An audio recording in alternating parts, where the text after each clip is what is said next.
आदरणीय दर्शकहरू, अहिले ठिक 7 बजेको छ र हामी कोभिड-19 बहस कार्यक्रम लिएर आएका छौँ। यतिखेर हामीसित जोडिनु भएको डाक्टर मनोज पौडेल, जो पहिला टिचिङ हस्पिटलमा विद्यार्थीका रूपले कार्यरत रहनुभयो, त्यहाँ काम पनि गर्नुभयो। त्यसपछि प्राध्यापकको रूपले उहाँ चीन जानुभयो, चीनमा पनि केही समय काम गर्नुभयो र अहिले उहाँ अमेरिका हुनुहुन्छ। अमेरिकामा पनि केही समय पढ्नुभयो र अहिले विशिष्ट ज्ञान लिँदै हुनुहुन्छ। उहाँसित आज हामी साक्षात्कार कार्यक्रम गर्दैछौँ। त्यसै गरी हाम्रो टिममा रहनु भएको रजनी थापा, पीएचडी अध्ययनको क्रममा उहाँ निरन्तर सहभागी हुन सकिरहनु भएको थिएन, उहाँको क्लास चलिरहेको थियो। आज उहाँ पनि आउनु भएको छ। रजनी थापाजी नमस्कार। त्यसै गरी हाम्रो अनिश श्रेष्ठ, उहाँ पनि देउराली जनता फार्मास्युटिकलमा कार्यरत हुनुहुन्थ्यो। त्यहाँ औषधि निर्माणका लागि त्यही भित्रै बस्न पर्ने भनेर आज 29 दिनका दिन उहाँ त्यहाँबाट बाहिर आउनु भएको छ। त्यो नितान्त औषधि उत्पादनका लागि र औषधि क्राइसिस नहोस् भनेर देउराली जनताले देखाएको अग्रसरताका लागि उहाँ त्यहाँ कार्यरत हुनुहुन्थ्यो र आज उहाँ पनि हामीसँग सँगै हुनुहुन्छ। डाक्टर साहब, स्वागत गरेँ मैले। नमस्कार, धन्यवाद रामचन्द्रजी, रजनीजी र अनिशजी। अब मैले सुरुमै प्रश्न म सोध्न गइहालेँ। प्रथम प्रश्न छ, देवकी गौतम चितवनबाट सोध्नुहुन्छ, अन्य देशको तुलनामा नेपालीहरूलाई कोरोनाको गहिरो असर नदेखुनुको मुख्य कारण के होला, कि यसको पनि विविध स्वरूप हुन्छन् भनेर सोध्नुहुन्छ देवकी गौतम। निकै राम्रो प्रश्नको लागि धन्यवाद देवकी गौतमज्यू। नेपालको एउटा जोग्राफिकल लोकेसनको कारणले हुनसक्छ, अर्को ट्राभल हिस्ट्रीको कारणले हुनसक्छ। जस्तै अब हामीले जुन वुहानमा पहिलोपल्ट यो लागेको समाचार पायौँ, त्यसपछि धेरै अमेरिकामा अथवा अन्य पश्चिमा देशमा भएको भेटिएको छ। त्यो चाहिँ ट्राभलको कारणले सरेको हुनसक्छ र नेपालमा पनि पहिलो केस चाइनाबाट नै आएको केस भएको, पहिलो केस ट्राभलबाट भएको थियो र अहिले आएका धेरै केसहरू केही लोकल ट्रान्समिसन बाहेक धेरै केसहरू भारतबाट ट्राभलबाट आएको छ। त्यसकारण रोग भएको, सङ्क्रमण धेरै भएको ठाउँबाट हाम्रो देशमा जसरी ट्राभलहरू भएको छ र जुन रोक्ने प्रयास भएको छ, त्यसैमा नै भर पर्ने भएको हुनाले नेपालमा चाहिँ अहिले कम देखिएको हो। तर अहिले कम देखिए पनि यदि सोसियल डिस्टेन्सिङ गरिएन भने र हामी भित्रमै भएको रोगलाई लोकल ट्रान्समिसन गर्न रोकिएन र बाहिरबाट आउने रोगहरू पनि रोकिएन भने नेपालमा पनि अरू देशमा जसरी नै धेरै नै बढ्न सक्ने अवस्था हुन सक्छ। धन्यवाद डाक्टर साहब। रजनीजी। त्यसै गरी हामीलाई प्रश्न गर्नुहुन्छ हरेन्द्र कुमार शाह, विवेक पौडेल, स्याङ्जा, एलोपेथी कुन औषधिले शरीरको कुन सिस्टममा कसरी काम गरेर कोभिड-19 सँग लड्न प्रतिरोधात्मक क्षमताको विकास गर्छ? अब मेडिसिनमा अहिलेसम्म, धन्यवाद दुवैजना मित्रहरूलाई, अहिलेसम्म कुनै पनि दबाई पर्मानेन्ट भएको छैन कि यो दबाईले यो कोरोना भाइरसलाई सम्पूर्ण रूपमा सन्चो पार्छ भनेर। तर अहिले भर्खर मात्र रेमडेसिभिर भन्ने दबाई अमेरिकाको CDC लगायत कुनै अरू देशका सेन्टरहरूले यसलाई एक्सेप्ट गरेको छ।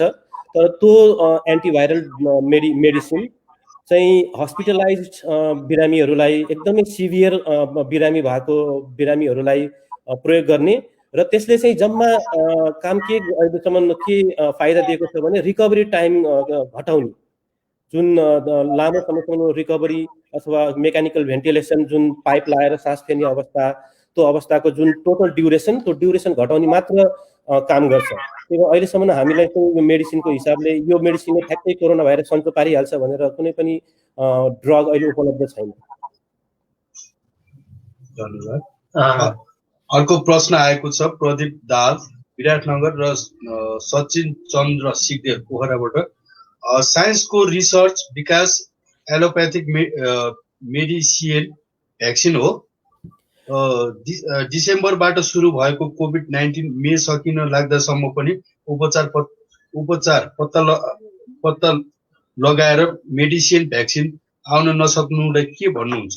फेल भएको हो वा यस्तै हो भन्ने हो? निकै राम्रो प्रश्नको लागि धन्यवाद। भाइरसहरू सधैँ वैज्ञानिक तथा चिकित्सक तथा हेल्थ केयर वर्करको लागि सधैँ च्यालेन्जको रूपमा आएको छ भाइरसहरू। अरू अरू ब्याक्टेरिया अरू कीटाणुको सँग कम्पेयर गर्दा, किनभने भाइरसको चाहिँ अरू कीटाणु जस्तो जुन यो लिभिङ बिङमा हुनुपर्ने सम्पूर्ण कुराहरू चाहिँ भाइरसमा हुँदैन। त्यसकारण भाइरसमा धेरै प्रोटिन पार्टिकल र जिन पार्टिकल मात्रै हुने भएको हुनाले भाइरस सधैँ मेडिकल फिल्डमा भाइरसलाई ट्रिट गर्नको च्यालेन्जै हुन्छ। र अहिले यो कोरोना भाइरस चाहिँ विशेष च्यालेन्जिङ किन भयो भन्दा योभन्दा पहिला हामीले यो तरिकाको भाइरस कहिले पनि देखेको थिएनौँ।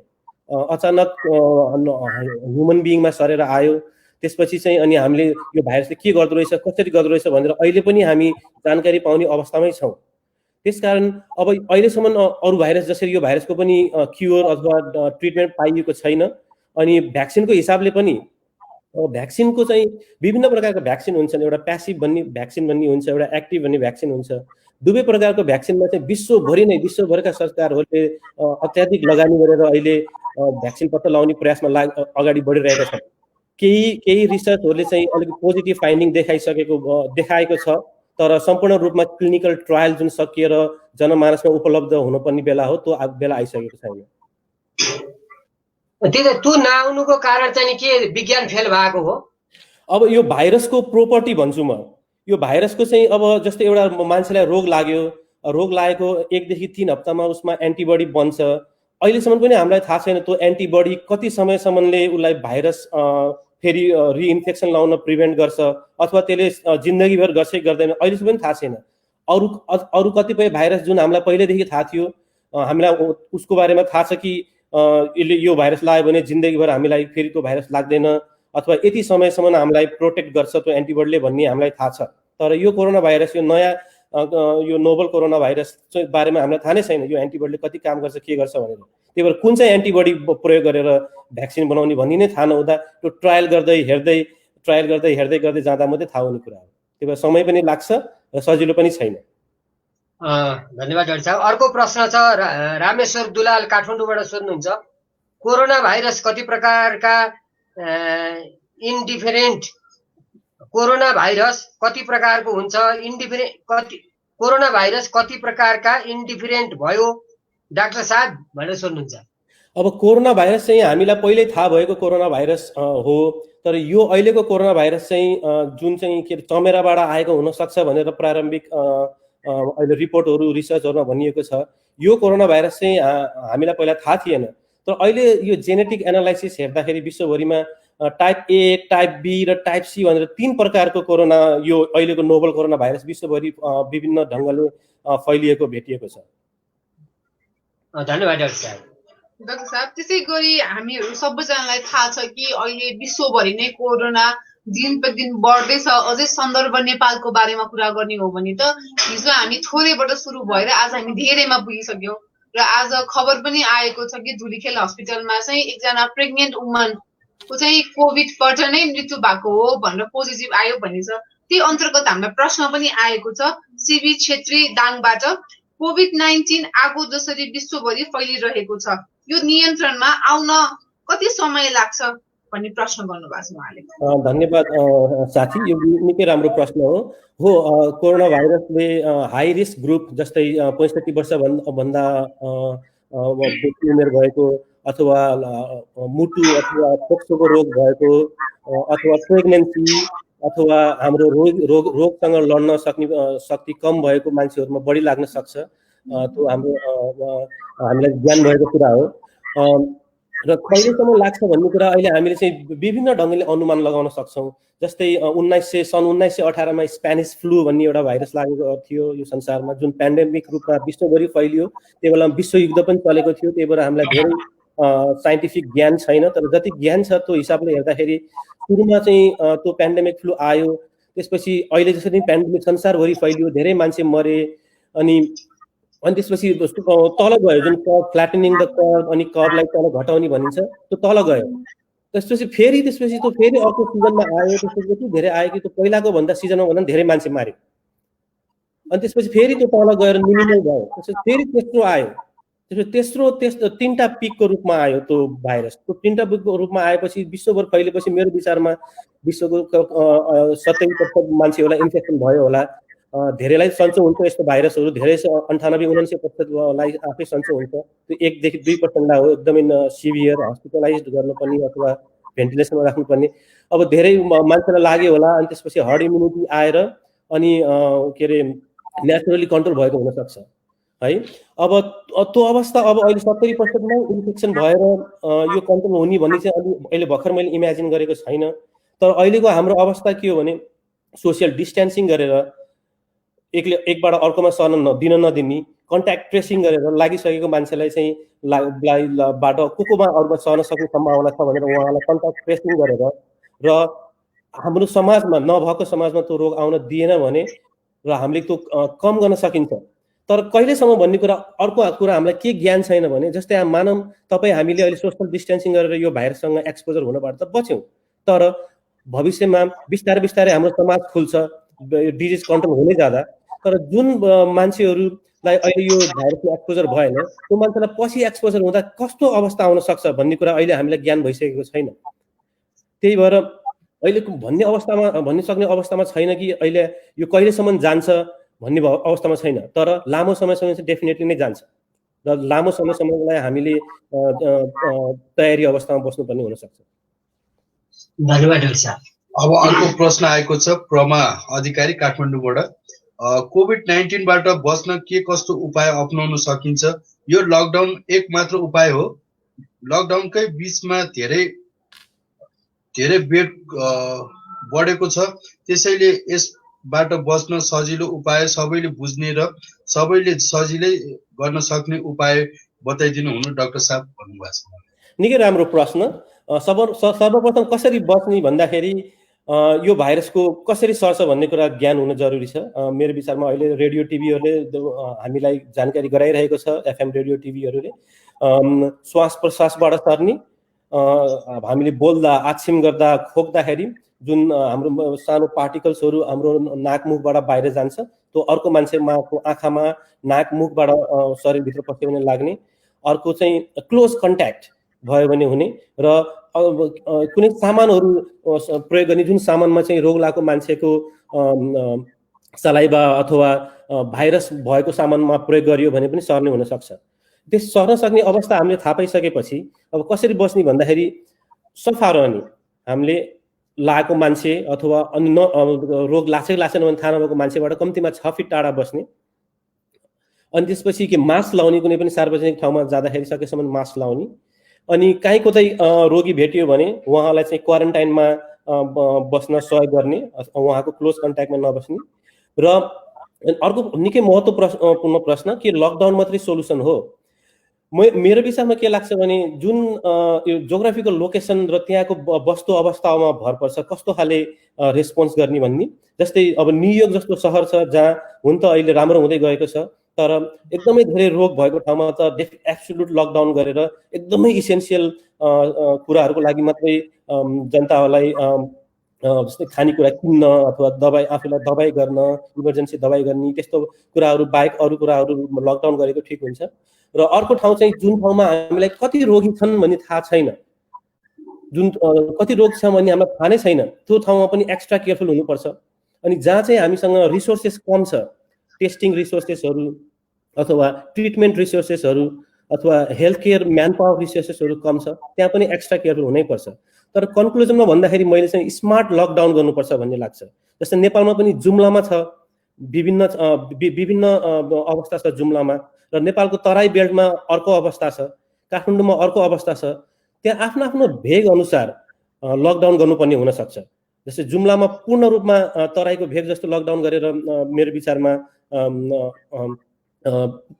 दुःख मात्रै हुन्छ होला जस्तो लाग्छ। तर तराईको बेल्टहरू जहाँ चाहिँ इन्डियाबाट अहिले पनि मुभमेन्टहरू इन्डियाबाट मान्छेहरूको भइरहेको छ, त्यहाँ चाहिँ एकदमै अलिक बढी कडा हुने, अथवा अर्बन एरियाहरू काठमाडौँ जस्तो एरियाहरू, जनकपुर एरियाहरू, अर्बन एरियाहरू जहाँ चाहिँ मान्छेको धेरै मुभमेन्ट हुन्छ त्यहाँ अलिक बढी कडा हुने गरेर लकडाउन गर्नुपर्छ। तर स्मार्टली गर्नुपर्छ, सबै ठाउँमा एउटै ढङ्गले गर्नुपर्छ भन्ने चाहिँ छैन। धन्यवाद डाक्टर साहब। यही अहिले सोध्नु भएको छ सबिन भेटवालले, बेला बेलामा श्वास फेर्न गाह्रो हुने मात्र कोरोना हो कि होइन? एउटा अर्को अमेरिकाबाटै चाहिँ नि विष्णुजीले लेख्नु भएको छ लकडाउन समस्याको समाधान होइन होला भन्नुहुन्छ उहाँ। अब सबभन्दा प्रथम धन्यवाद दुवै प्रश्नको लागि।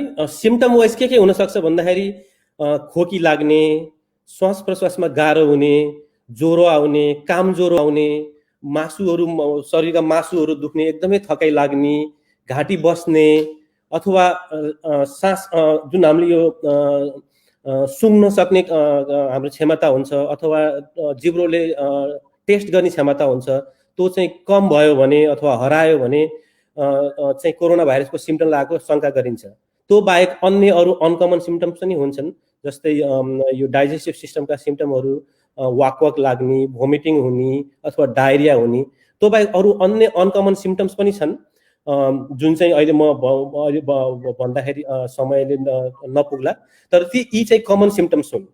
अनि यी सिम्टम्सहरूमा जब एकदमै सास फेर्न गाह्रो हुने अथवा चेस्ट लगातार छाती दुख्ने अथवा प्रेसर फिल हुने अथवा कन्फ्युजन हुने, हिँड्नै नसक्ने अथवा सुत्नै नसक्ने अथवा हाम्रो यो ओठहरू अथवा अनुहार निलो भयो भने चाहिँ तुरन्तै हस्पिटल जानुपर्ने हुन्छ। यी चाहिँ सिम्टम्सहरू भए।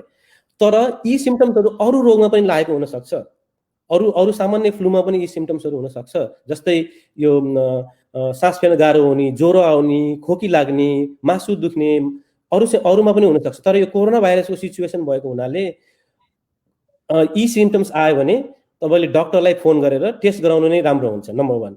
नम्बर 2, उहाँले भन्नुभयो लकडाउन हो। मैले भनिसकेँ लकडाउन त्यहाँको केस अवस्था अनुसार फरक पर्छ। यदि त्यहाँ केस इन्सिडेन्स प्रिभेलेन्स हाई छ भने लकडाउन कडा रूपमा गर्नुपर्छ। यदि इन्सिडेन्स प्रिभेलेन्स कम छ भने खुकुलो बनाउँदै जानुपर्छ। किनभने एउटा छ समस्या भन्दा समाधानले मान्छेलाई धेरै गाह्रो बनाउनु हुँदैन भनिन्छ। त्यही भएर समाधानले नै मान्छे मर्न थाले कोरोना भाइरसले भन्दा त्यो पनि अर्को भयावह स्थिति हुनसक्छ। त्यो अवस्था आउनु दिनु हुँदैन, किनभने ठाउँमा भोकमरी आउन सक्छ, मान्छेले काम गर्न पाएन भने। धेरै मान्छेहरू दैनिक जीविका गरेर खाने मान्छेहरू छन्, त्यो साइडतिर पनि हामीले ध्यान पुर्याउनु पर्ने हुन्छ। त्यसैले मैले स्मार्ट लकडाउन भन्छु, जुन चाहिँ क्रमशः खुकुलो बनाउँदै लाने, कन्ट्याक्ट ट्रेसिङ गरिहाल्ने। अहिले साउथ कोरियाले गरेको छ। साउथ कोरियाले चाहिँ सुरुदेखि नै त्यसरी लकडाउन गरेन, अनि त्यसपछि जहाँ पनि एकदमै ट्रेसिङ गरिहाल्ने, टेस्ट गरिहाल्ने, त्यसपछि सम्पूर्ण कन्ट्याक्ट ट्रेसिङ गरिहाल्ने, अनि त्यसपछि ट्रिटमेन्ट गर्यो साउथ कोरियाले। अनि त्यसपछि अहिले भर्खरै एउटा नयाँ केस भेटियो, एकजना मान्छे साउथ कोरियामा, जो मान्छे चाहिँ यो खुकुलो धेरै नै खुकुलो भइसकेपछि ऊ केस मार्फत धेरै मान्छे चाहिँ धेरै ठाउँमा गएको रहेछ। ऊ मान्छे धेरै मान्छेहरू एक्सपोजर भएको हुनाले सम्पूर्ण मान्छेलाई सँगै ल्याएर टेस्टिङ सुरु गरिसकेको छ। त्यही भएर खुकुलो बनाउँदै पनि जानुपर्छ, तर खुकुलो बनाउँदै गर्दा हाम्रो टेस्टिङ क्यापाबिलिटी, हाम्रो ट्रिटिङ क्यापाबिलिटी र हाम्रो कन्ट्याक्ट ट्रेसिङ क्यापाबिलिटी पनि धेरै नै माथि हुनुपर्छ। धन्यवाद डाक्टर साहब। डाक्टर साहब, त्यसै गरी अब हजुर हामीलाई थाहा छ कि पहिला सुरु चाहिँ कस्तो खालको भ्रम थियो भने कोरोना भाइरस चाहिँ नेपालमा सर्दैन है, किनभने गर्मी महिना आउँदै थियो भने चाहिँ गर्मी महिनामा चाहिँ कोरोना भाइरसको चाहिँ कम चान्सेस छ भन्ने कुरा थियो। अब त्यही अन्तर्गत चाहिँ हामीलाई के प्रश्न सोध्नु भएको छ भने यो भाइरसलाई मौसमले फरक पार्छ कि पार्दैन? अर्को त्यहाँ विष्णु सुवेदी पनि आउनु भएको छ, त्यहाँ फेरि अर्को जोडिदिउँ। अर्को विष्णु सुवेदीले प्रश्न गर्नु भएको छ, if you wear masks everywhere, that is the final solution is the situation because we don't have medication, you should wear masks भन्नु भएको छ विष्णु सुवेदीज्यू। दुवै प्रश्नको लागि धन्यवाद। पहिलो प्रश्न के थियो अरे? पहिलो प्रश्न चाहिँ यो भाइरसलाई मौसमले फरक पार्छ कि पार्दैन? अत्यन्त राम्रो प्रश्न, किनभने हामीले योभन्दा अगाडि विभिन्न फ्लूहरूलाई झेल्दै आएका छौँ। सिजनल फ्लू, इन्फ्लुएन्जा फ्लू हो, त्यो फ्लू चाहिँ धेरै जाडो महिनामा टेम्परेचर कम भयो भने बढी लाग्ने भन्ने चाहिँ हाम्रो वैज्ञानिक आधारहरू छन्। र अहिले यो कोरोना भाइरस, यो नोभल कोरोना भाइरसमा पनि वैज्ञानिक आधारहरू आउन थालेका छन् कि यो भाइरस चाहिँ गर्मी ठाउँमा कम हुने र जाडो ठाउँमा बढी हुने भन्ने छ। र अहिले हामी चाहिँ अमेरिकामा अब न्युयोर्क राज्यमा पनि अहिले वेदरको टेम्परेचर अहिले बढ्दैछ बिस्तारै, जाडो सकिएर, र हामीले हेर्ने क्रममा छौँ कतिको इफेक्ट पार्छ। तर थ्योरेटिकली यो भाइरस चाहिँ टेम्परेचर धेरै भएको ठाउँमा अथवा डिफ्रेन्ट ह्युमिडिटी भएको ठाउँमा यसको बाँच्न सक्ने, यसको चाहिँ भायबिलिटी भनौँ, बाँच्न सक्ने भन्दा भायबिलिटी कम हुन्छ भन्ने चाहिँ हामीलाई थ्योरेटिकली ज्ञान छ। र हामीले अनुमान गर्न सक्छौँ कि यसको इन्सिडेन्स, नयाँ रोग यदि समर महिनामा यदि गर्मी महिनामा कम रिलेटिभली कम हुन्छ तर हुँदैन भन्ने चाहिँ छैन। धन्यवाद डाक्टर साहब।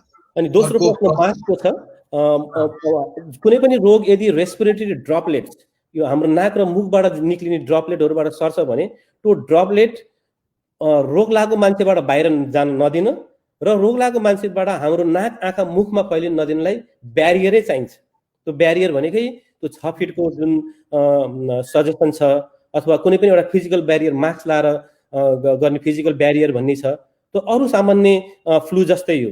जस्तै अहिले म काम गर्न गएँ, मेरो एउटा कोवर्करलाई चाहिँ सिजनल फ्लू छ भने यदि मैले मास्क लाइन भने मलाई सजिलै सर्छ। मैले मास्क लाएँ अथवा अलिकति डिस्टेन्स मेन्टेन गरेँ भने सर्ने सम्भावना कम हुन्छ। धन्यवाद डाक्टर साहब। अब अर्को प्रश्न आएको छ सदीक्षा गौतम चितवनबाट, एकपटक सन्चो भइसकेपछि फेरि पुनः संक्रमित हुनु के कारण हो? अर्को पटक भएर सन्चो भएपछि हुँदा कति प्रतिशत डेन्जर जोनमा हुन्छ भन्ने प्रश्न आएको छ। निकै राम्रो प्रश्न। हामीलाई ज्ञान छ कि भाइरस रोग लागेपछि हाम्रो शरीरले एन्टिबडी बनाउँछ भाइरससँग लड्नलाई, अनि कतिपय भाइरसमा यो लाइफ लङ एन्टिबडी भएर त्यो रोग हामीलाई फेरि लाग्दैन। कतिपय भाइरसमा चाहिँ 2 वर्ष 3 वर्ष 5 वर्ष हुनसक्छ।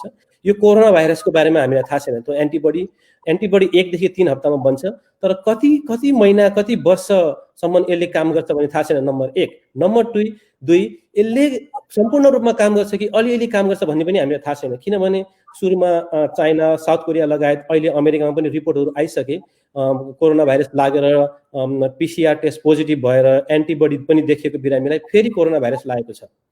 अहिले हामीले चाहिँ अहिले मेडिकल वर्ल्डले फलो गरिरहेको छ त्यसै रिइन्फेक्सन भएको मान्छेलाई कतिको सिभियर हुन्छ कस्तो हुन्छ भन्ने कुरा अहिले हामी फलो गर्ने क्रममै छौँ। धन्यवाद डाक्टर साहब। यो जुन अमेरिकाको अवस्था जुन भयावह देखिन्छ, किनभने त्यहाँ मृत्युको पनि ठुलो सङ्ख्या छ, सरेको सङ्ख्या पनि ठुलो छ, त्यत्रो स्वास्थ्यको क्षेत्रमा अर्थात् धेरै किसिमले विकसित भएको भनेको अमेरिकाको चाहिँ नि अवस्था के हो डाक्टर साहब? हो, अहिले विश्वको टप 10 देश हेर्ने भने अधिकांश देश नै विकसित देशहरू नै छन्। अहिले विश्वमा अहिले 50 लाख केस पुग्दै गर्दा 3 लाख मान्छे मर्दै गर्दा अमेरिकामा 15 लाख मान्छे केस छ र अब लगभग 1 लाख मृत्यु पुग्ने बेला अहिले 90,000 पुग्न लागेको अवस्था छ। यो चाहिँ मेरो विचारमा के लाग्छ भने ट्राभलको कारणले हुनसक्छ। जसरी यो अहिले वुहानबाट पहिलो केस रिपोर्ट भएको थियो, त्यहाँबाट जुन ढङ्गले ट्राभल अहिले न्युयोर्क एकदमै इन्टरनेसनल सिटी हो। अहिले हामीले चाहिँ अमेरिकामा पनि कस्ता खालका सिटीमा धेरै यो रोग देखिएको छ भन्दा इन्टरनेसनल एक्सपोजर भएको सिटी, एकदम इन्टरनेसनल ट्राभल भएको सिटीहरूमा देखिएको छ। त्यसरी नै आएको हुनसक्छ। र अर्को दोस्रो कारण, यो भाइरस आइसकेपछि अरू भाइरसभन्दा यो भाइरस किन फरक छ भने इन्क्युबेसन पिरियड भनिन्छ। भाइरस हाम्रो शरीरमा पस्ने र पहिलो सिम्टम आउने बिचको समयलाई इन्क्युबेसन पिरियड भनिन्छ। धेरैसो भाइरस यो इन्क्युबेसन पिरियडमा अर्कोलाई सर्दैन। बिरामीलाई सिम्टम आएपछि अथवा सिम्टम्सका साइन्सहरू देखिएपछि बल्ल सर्ने हुन्छ। तर यो भाइरस यति ट्रिकी छ कि यो भाइरस मान्छेमा त्यो भाइरस छिरिसकेपछि र सिम्टम आउनभन्दा अगाडिबाट नै अर्को मान्छेमा सर्न सक्छ। भनेपछि हामीलाई थाहा नै छैन हामीलाई भाइरस लागेको छ कि छैन, हामीले अहिले सारिरहेको थाहा नै छैन। त्यो सुरुमा ट्राभलबाट आए, त्यसपछि मान्छेहरूलाई त्यसरी रोग लाग्यो र इन्क्युबेसन पिरियडबाटै यो रोग सर्न सुरु गर्यो। त्यस कारणले नै यो विकसित देशहरूमा धेरै देखिएको त्यस कारणले हो, नम्बर 1। नम्बर 2, विकसित देशमा कोमर्बिडिटिज भएको। So one of the big कोमर्बिडिटिज चाहिँ ओबेसिटी हो, एकदमै धेरै शरीरमा मोटोपन है। अब विकसित देशमा अहिले हुन त अब विकसित देशमा पनि यो मोटोपन बढ्दै गएको छ, तर विकसित देशमा चाहिँ यो हाहाकारी नै छ है। अब डायबिटिज हाई ब्लड प्रेसरहरू अन्य रोगहरू पनि विकसित देशमा धेरै छ। हुन त विकसित देशमा पनि यो बढ्दो क्रममा छ, धेरै नै छ। अनि विकसित देश भएको हुनाले यहाँको लिभिङ पपुलेसन, एल्डरली पपुलेसनको प्रोपोर्सन एकदमै हाई छ नेपालभन्दा। जुन 65 वर्षभन्दा उमेर धेरै भएको बिरामी भएको मान्छेको प्रोपोर्सन धेरै हाई छ विकसित देशमा। धेरै बिरामीहरू नर्सिङ होम, धेरै 65 भन्दा बढी भएका उमेर भएका अथवा अरू कोमर्बिडिटिज रोग भएकाहरू नर्सिङ होममा छन्। यी विभिन्न कारणले नै यो विकसित देशमा चाहिँ मेरो विचारमा बढी लागेको हो। तर त्यति भन्दै गर्दा हाम्रो विकसित देशमा एक्सपोजर ढिलो भएको छ, इन्ट्री ढिलो भएको छ, अनि त्यसपछि हामीसँग टेस्टिङ क्यापेबिलिटिजहरू र अरू धेरै कमी कमजोरीहरू छ। भन्दै गर्दा हाम्रो देशमा पनि यो अवस्था आउन भन्न सकिँदैन। त्यसकारण यो कन्ट्याक्ट ट्रेसिङ, टेस्टिङ, ट्रिटिङ र एकदमै केयरफुल हुने, एकदम आफ्नो पर्सनल हाइजिन मेन्टेन गर्न चाहिँ हामी नेपालमा बसेका मान्छेहरूको निकै नै महत्त्वपूर्ण छ। धन्यवाद डाक्टर साहब। त्यसै डाक्टर साहब, जस्तो हामी सबैजना बिचमा जिज्ञासा छ, अहिले पनि हामी बिच चाहिँ कति कुरा प्रुभहरू, हिडन कुराहरू हामी बाहिर आइरहेको छैन र थिङ्क ट्याङ्कहरूबाट पनि धेरै कुरा ननिस्किरहेको अवस्थामा साँच्चीकै प्रश्न पनि के रहेको छ भने त्यस्तै खालको, यो भाइरस मानव निर्मित हो कि होइन? अहिलेसम्मको जेनेटिक एनालाइसिसहरू हेर्दा, रिपोर्ट हेर्दाखेरि चाहिँ मान्छेले नै जेनेटिक मोडिफिकेसन गरेर बायो वेपन बनाउने उद्देश्यले गरेको जस्तो देखिँदैन अहिलेसम्मको रिपोर्ट अनुसार। कुनै पनि त्यो सिक्वेन्स, जेनेटिक सिक्वेन्स गरेका छन् वैज्ञानिकहरूले, त्यहाँ चाहिँ अर्को मान्छेले चाहिँ एउटा इन्फेक्टिभ जिन अथवा इन्फेक्टिभ सिक्वेन्स अथवा हाइली कन्ट्याजियस हुने सिक्वेन्स हालेको जस्तो चाहिँ अहिलेसम्म प्रमाणित भएको छैन, नम्बर 1। नम्बर 2, अहिले जसरी वैज्ञानिकहरू, डक्टरहरूको बिचमा पनि छलफल भइरहेको छ, अहिले धेरै साइन्टिफिक रिपोर्टहरूमा पनि वुहानको त वेट मार्केटबाट सरेको हुनसक्छ भन्ने छ र विभिन्न अहिले अरू कोही मान्छेहरूले चाहिँ त्यो वुहानको भाइरस ल्याबबाट आएको हुन पनि सक्छ भन्ने छ। यदि भाइरसबाट ल्याबबाट आएकै हो भने पनि त्यो एक्सिडेन्ट हुनसक्छ। यदि नत्र भने अहिलेसम्मको धेरै विश्वास के छ भने त्यो वुहानको वेट मार्केटबाट पेसेन्ट 0बाट सुरु भएको हुनसक्छ र यो जनावरबाट मान्छेमा आएको हुनसक्छ भन्ने चाहिँ वाइडली विश्वास छ। तर यो जेनेटिकली मोडिफाइड गरेर बायो टेरोरिज्म गर्ने उद्देश्यले बनाएको चाहिँ होइन भन्ने चाहिँ लगभग प्रमाणित भएको छ। र डाक्टर साहब, यसको मतलब के हो त भनेपछि यो चाहिँ माछा मासुहरूबाट चाहिँ सर्ने भन्ने हो त यसको मतलब चाहिँ? होइन, यो कसरी बुझ्न जरुरी छ भने विभिन्न प्राणीहरूमा विभिन्न प्रकारका ब्याक्टेरिया, भाइरसहरूले चाहिँ उनीहरूलाई इन्फेक्सन गर्छ आफ्नो उनीहरूको जेनेटिक अथवा आफ्नो लिभिङ प्रोपर्टी अनुसार। अनि त्यस्तै अब यो ब्याट, किन अहिले ब्याटकै कुरा धेरै आएको छ, चमेराको कुरा धेरै आएको छ। अब ब्याटमा चाहिँ हामीलाई ह्युमन बिङमा सिजनल फ्लू, इन्फ्लुएन्जा भाइरसले कमनली लाग्यो जस्तो ब्याटमा पनि भाइरस, यो कोरोना भाइरस हुँदो रहेछ, हुन्छ भन्ने त पहिलेदेखि नै डिस्कस भइरहेको थियो। वैज्ञानिकहरूले ल ब्याटबाट मान्छेमा सरेर भयावह हुनसक्छ भनेर वैज्ञानिकहरूले 2007 साल 2002 सालदेखि नै रिसर्च पेपरहरू पब्लिस गरिसकेका थिए है। त्यही भएर विभिन्न भाइरस अरू अर्गानिजम हुनसक्छ। त्यही भएर कुनै पनि अर्गानिजम जुन हामीले कमनली, कुनै पनि अरू लिभिङ बिङहरू जुन हामीले कमनली हामीसँग एक्सपोजर हुँदैन, उनीहरूसँग एक्सपोजर हुँदा चाहिँ केयरफुल हुनैपर्छ, किनभने उनीहरूसँग भएको रोग हामीसँग प्रतिरोधात्मक शक्ति अथवा हाम्रो शरीरले नचिनेको अवस्था हुनसक्छ। त्यो एउटा प्राणी र अर्को प्राणी मात्र होइन, हाम्रो ह्युमन बिङभित्र पनि कतिपय रोगहरू कुनै एउटा अर्कै ठाउँमा बसेको मान्छेमा एक्सपोजर हुनसक्छ, त्यो नेपालमा एक्सपोजर नहुन सक्छ। अनि त्यो ह्युमन बिङबाट त्यो एक्सपोजर, नयाँ एक्सपोजर आयो भने हाम्रो शरीरले नचिनिसकेको रोगबाट विभिन्न खालका सिम्टमहरू आउन सक्छ। त्यही भएर यो कोरोना भाइरस मात्र होइन, अरू भाइरसहरू पनि अरू प्राणीहरूमा पनि हुनसक्छ। त्यसकारण त्यो ढङ्गको रिसर्च कहाँ कसरी हुनसक्छ भनेर रिसर्च चाहिँ अहिलेदेखि नै गरिराख्नु नै उपयुक्त हुन्छ। हुन्छ डाक्टर साहब, यहाँको हामीले अमूल्य समय पाइयो र एक किसिमले लामो समयको ग्यापपछि पनि, किनभने नेपालमा यहाँ आउँदा बस्दा हामीसित मेडिकल्ली पनि र व्यक्तिगत रूपले पनि संवाद भइरहन्थ्यो। यतिखेर कोभिड-19 बहस हाम्रो टिमले जब नेपालमा लकडाउन सुरु गर्यो नेपाल सरकारले, त्यसपछि यो कार्यक्रमलाई निरन्तरता दिइराखेका छौँ र डाक्टर साहबहरूबाट यो किसिमको सहयोग हामीले पाइराखेका छौँ। अब यसमा अन्तिममा डाक्टर साहबलाई केही भन्न मन छ, भनौँ डाक्टर साहब। रामचन्द्रजीको, रजनीजी र अनिशजीको यो काम सराहनीय हो। यसरी हामीसँग भएको स्रोत साधन यो लकडाउनको अवस्थामा पनि जुन जनमानसमा एउटा मेसेज पुर्याउने प्रयास गर्नुभएको छ, त्यसको लागि तपाईँहरूलाई म धेरै बधाई दिन चाहन्छु र सम्पूर्ण नेपालीवासीहरूलाई डेफिनेटली यो एकदमै अवस्था असामान्य अवस्था हो, तर नआत्तिनुस्। तपाईँ हामी सँगै मिलेर लड्यौँ भने जस्तोसुकै बाधाबाट पनि अगाडि बढ्न सकिन्छ र अगाडि बढौँ। मैले भनेअनुसार सोसियल डिस्टेन्सिङ, कन्ट्याक्ट ट्रेसिङ जस्ता पर्सनल हाइजिन मेन्टेन गरौँ र मेरो विचारमा हामी चाहिँ नर्मलाइज हुन्छौँ, तर समय लाग्छ र नर्मलाइज एकैचोटि हुँदैन, स्लोली स्टेप बाई स्टेप हुन्छ। नआत्तिउँ, त्यही नै भन्न चाहन्छु र सम्पूर्ण नेपाली जनताहरूलाई धन्यवाद पनि दिन चाहन्छु आफ्नो आफ्नो तर्फबाट जुन सहयोग गर्नुभएको छ यो रोगलाई कन्ट्रोल गर्न। Please continue doing all those things केही प्रश्न भयो भने प्लिज हामीलाई सोध्नुहोस्, हामी सक्दो प्रयास गर्छौँ तपाईँहरूको उत्तर दिनलाई। त्यति नै भन्दै धेरै धेरै धन्यवाद अर्गनाइजिङ कमिटीलाई। डाक्टर साहब, अब हामी यहाँलाई बिदा गर्छौँ। नमस्कार। नमस्कार, धेरै धेरै धन्यवाद। आदरणीय साथीहरू, अब हामीसित आयुर्वेदिक डाक्टर जो हामीले अस्ति पनि कुरा गर्न खोजेका थियौँ, अस्ति हाम्रो प्राविधिक कारणले हुन सकेन र आज आइसक्नु भएको छ डाक्टर महारुद्र कुमार ठाकुर, जो आयुर्वेदिक डाक्टर हुनुहुन्छ र जो नरदेवी हस्पिटलमा कार्यरत पनि हुनुहुन्छ र यतिखेर जनकपुरमा हुनुहुन्छ। यतिखेर 2 नम्बर प्रदेश कोभिड-19बाट अलि धेरै प्रभावित पनि हुँदै आएको छ। यस विषयमा पनि केन्द्रित रहेर हामी उहाँसँग कुरा गर्नेछौँ र उहाँका लागि पनि थुप्रै प्रश्नहरू आइसकेका छन्। अब सर्वप्रथम डाक्टर साहब नमस्ते। नमस्ते सबैजनालाई। यतिखेर हामी टिममा छौँ। हाम्रो साथी रजनी थापा हुनुहुन्छ, हजुर, त्यसै गरी अनिश श्रेष्ठ हुनुहुन्छ, म रामचन्द्र घिमिरे। डाक्टर साहब, अब कस्तो छ त 2 नम्बर प्रदेशको कोभिड-19 को अवस्था, अर्थात् समग्र हेल्थको अवस्था कस्तो छ? अब यहाँ डाक्टर साहब पुगिरहनु भएको बेलामा त्यहीबाट सुरु गरौँ।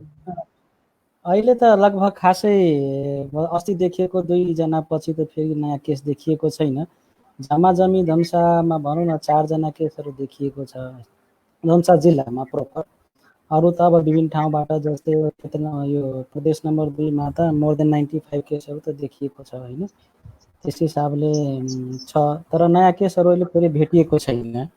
अब यस हिसाबले फेरि यहाँ अहिले क्वारेन्टाइनहरूको व्यवस्था, आइसोलेसनको व्यवस्थाहरू अब राम्रै छ भनौँ न, ठिकै अवस्थामा छ। टोटल केसहरू अहिले तपाईँको अब क्वारेन्टाइन 18 ठाउँमा राखेको छ अवस्था छ। त्यसमा अब अहिले बेड क्षमता तपाईँको यहाँ 424 जनाको रहेछ क्वारेन्टाइनको लागि। अब आइसोलेसनमा पनि भनौँ न बेड सङ्ख्या 62 मा 62 जना राखेका छन्। अब भनौँ न अब त्यस्तो सेभियर केसहरू अहिले छैन, त्यस्तो भन्नुपर्दा ठिकै छ अहिले पनि। धन्यवाद डाक्टर साहब। डाक्टर साहब, त्यसै गरी हामीलाई प्रश्न गर्नुहुन्छ उर्मिला घिमिरे, बसन्त पन्थी, प्रवेश पन्थी। उहाँको प्रश्न यस प्रकार रहेको छ, कोभिड-19 को लागि आयुर्वेदिक औषधि छ कि छैन? के औषधि कसरी सेवन गर्न सकिन्छ? डाक्टर साहब भनिदिनु होला नि। अब प्रश्न गर्नेहरूलाई धेरै धेरै धन्यवाद उहाँहरूको भनौँ न जागरुकताको लागि। अब औषधि त अब हाम्रो डाक्टर साहबले अगाडि पनि भन्नुभयो, आयुर्वेद वा एलोप्याथ अहिले सबैतिर कोरोना एन्टी कोरोना भन्ने ट्रिटमेन्ट अहिलेसम्म कसैले पत्ता लगाउन सकेको अवस्था छ, पत्ता लगाउन नसकेको अवस्था छ। तर के छ भने अब आयुर्वेदपट्टि एलोप्याथभन्दा आयुर्वेदपट्टि के विशेषता रहेको छ भने विश्वले सबैले इम्युनिटी पावरको कुरा गरिरहेको अवस्थामा आयुर्वेदमा इम्युनिटी भनेको रोग प्रतिरोधात्मक शक्ति बढाउने शक्ति भएका जडीबुटीहरू अब्जर्भेसनल स्टडीबाट पनि प्रुभ भएको र धेरै क्लिनिकल ट्रायलहरूबाट पनि प्रुभ भएका औषधिहरू छन्, नभएको अवस्था छैन। र ठ्याक्कै जस्तै अब सिटामोल दियो, ज्वरोलाई ठिक गरियो। आयुर्वेदपट्टि जस्तै गुरुचीलाई ज्वर नासिनी भन्छन्, गुर्जो जसलाई हामी भन्छौँ, त्यस्ता ड्रगहरू ठ्याक्कै रोगलाई समाप्त गर्ने खालको मेडिसिनहरू आयुर्वेदमा पनि छैन। तर यसको भनौँ न सङ्क्रमणबाट बच्न सकिने र भइसके पनि त्यसको कम्प्लिकेसनहरू लक्षणहरूलाई कम गर्ने औषधिहरू छ आयुर्वेदमा। अब कस्ता औषधिहरू दिने त भन्दाखेरि हेर्नुहोस्, आयुर्वेदले के भन्छ भने आयुर्वेदको तपाईँको हजारौँ वर्ष पहिले लेखिएको बुकहरूमा यसलाई जनपदध्वंससँग कोरिलेसन गरेको छ। जनपदध्वंस भनेको मासको लेभलमा ध्वंस हुनु, डिस्ट्रक्सन हुनु भनेको, जसले हामी पेन्डेमिक भन्छौँ, इपिडेमिक भन्छौँ। त्यस्तै आयुर्वेदकोमा पहिले वर्णन भइसकेको छ र त्यसमा मूल कारण के भनेको छ भने अधर्म भनेको यो पूजापाठमा रिलेटेड होइन कि जब समाजले एउटा रुल बनाउँछ खानपिनदेखि लिएर रहनसहनदेखि लिएर त्यसले हामी ब्रेक गर्छौँ, त्यसले हामी अधर्म भन्छौँ।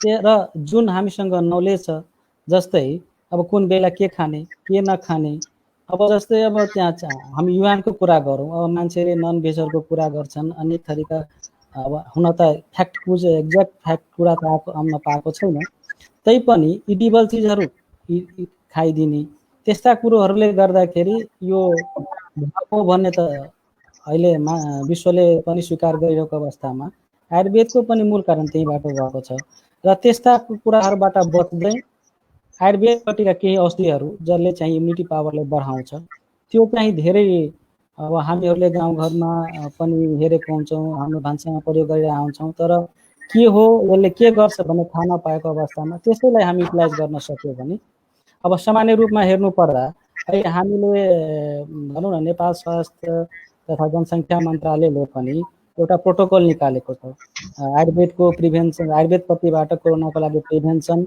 र क्युरेटिभ पक्ष दुईटै पक्ष, त्यसमा म पनि थिएँ, मैले पनि त्यो बनाउनमा सहयोग गरेको छु भन्दाखेरि अब त्यसमा पुरै हामी प्रोटोकल बनाएको छ। बिहान उठेदेखि लिएर के गर्ने, कुन अवस्थामा उठ्ने, योगादेखि लिएर प्राणायामदेखि लिएर त्यसपछि के खाने नखानेदेखि लिएर सबै छ।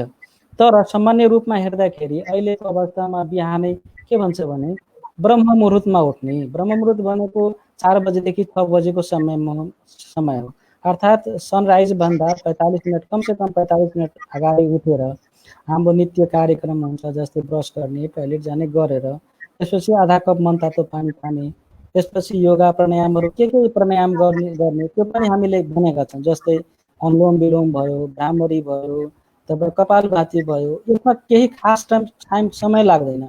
आसनमा पनि कमसेकम केही नगर्ने सके भने सूर्य नमस्कार गर्ने, आधी घन्टा त्यो काम गरेपछि गुरुचीको चिया, गुरुची भनेको गुड जो सबैलाई थाहा छ, नेपालमा कहीँ कहीँ पाइन्छ, मधेसदेखि पहाडसम्म पाइन्छ, त्यसको जरोको चिया। अब कति बनाउने मान्छे कसरी बनाउने भन्दाखेरि 1 कप चियाको लागि या 2 कप चियाको लागि या 3 कप कति बनाउने त्यो अनुसारको एमाउन्ट लिएर 1 फिटको त्यो लामो हुन्छ स्टिम, त्यसलाई 1 गरेर काटेर त्यसलाई अलिकति खलमा राखेर कुटेर त्यसमा पानीमा राख्ने, राति बिहान त्यसलाई बोइल गरेर आधीको आधी बनाएर 80 ml देखि 100 ml ठुलो मान्छेले खायो भने इम्युनिटी पावरलाई सघाउने भयो।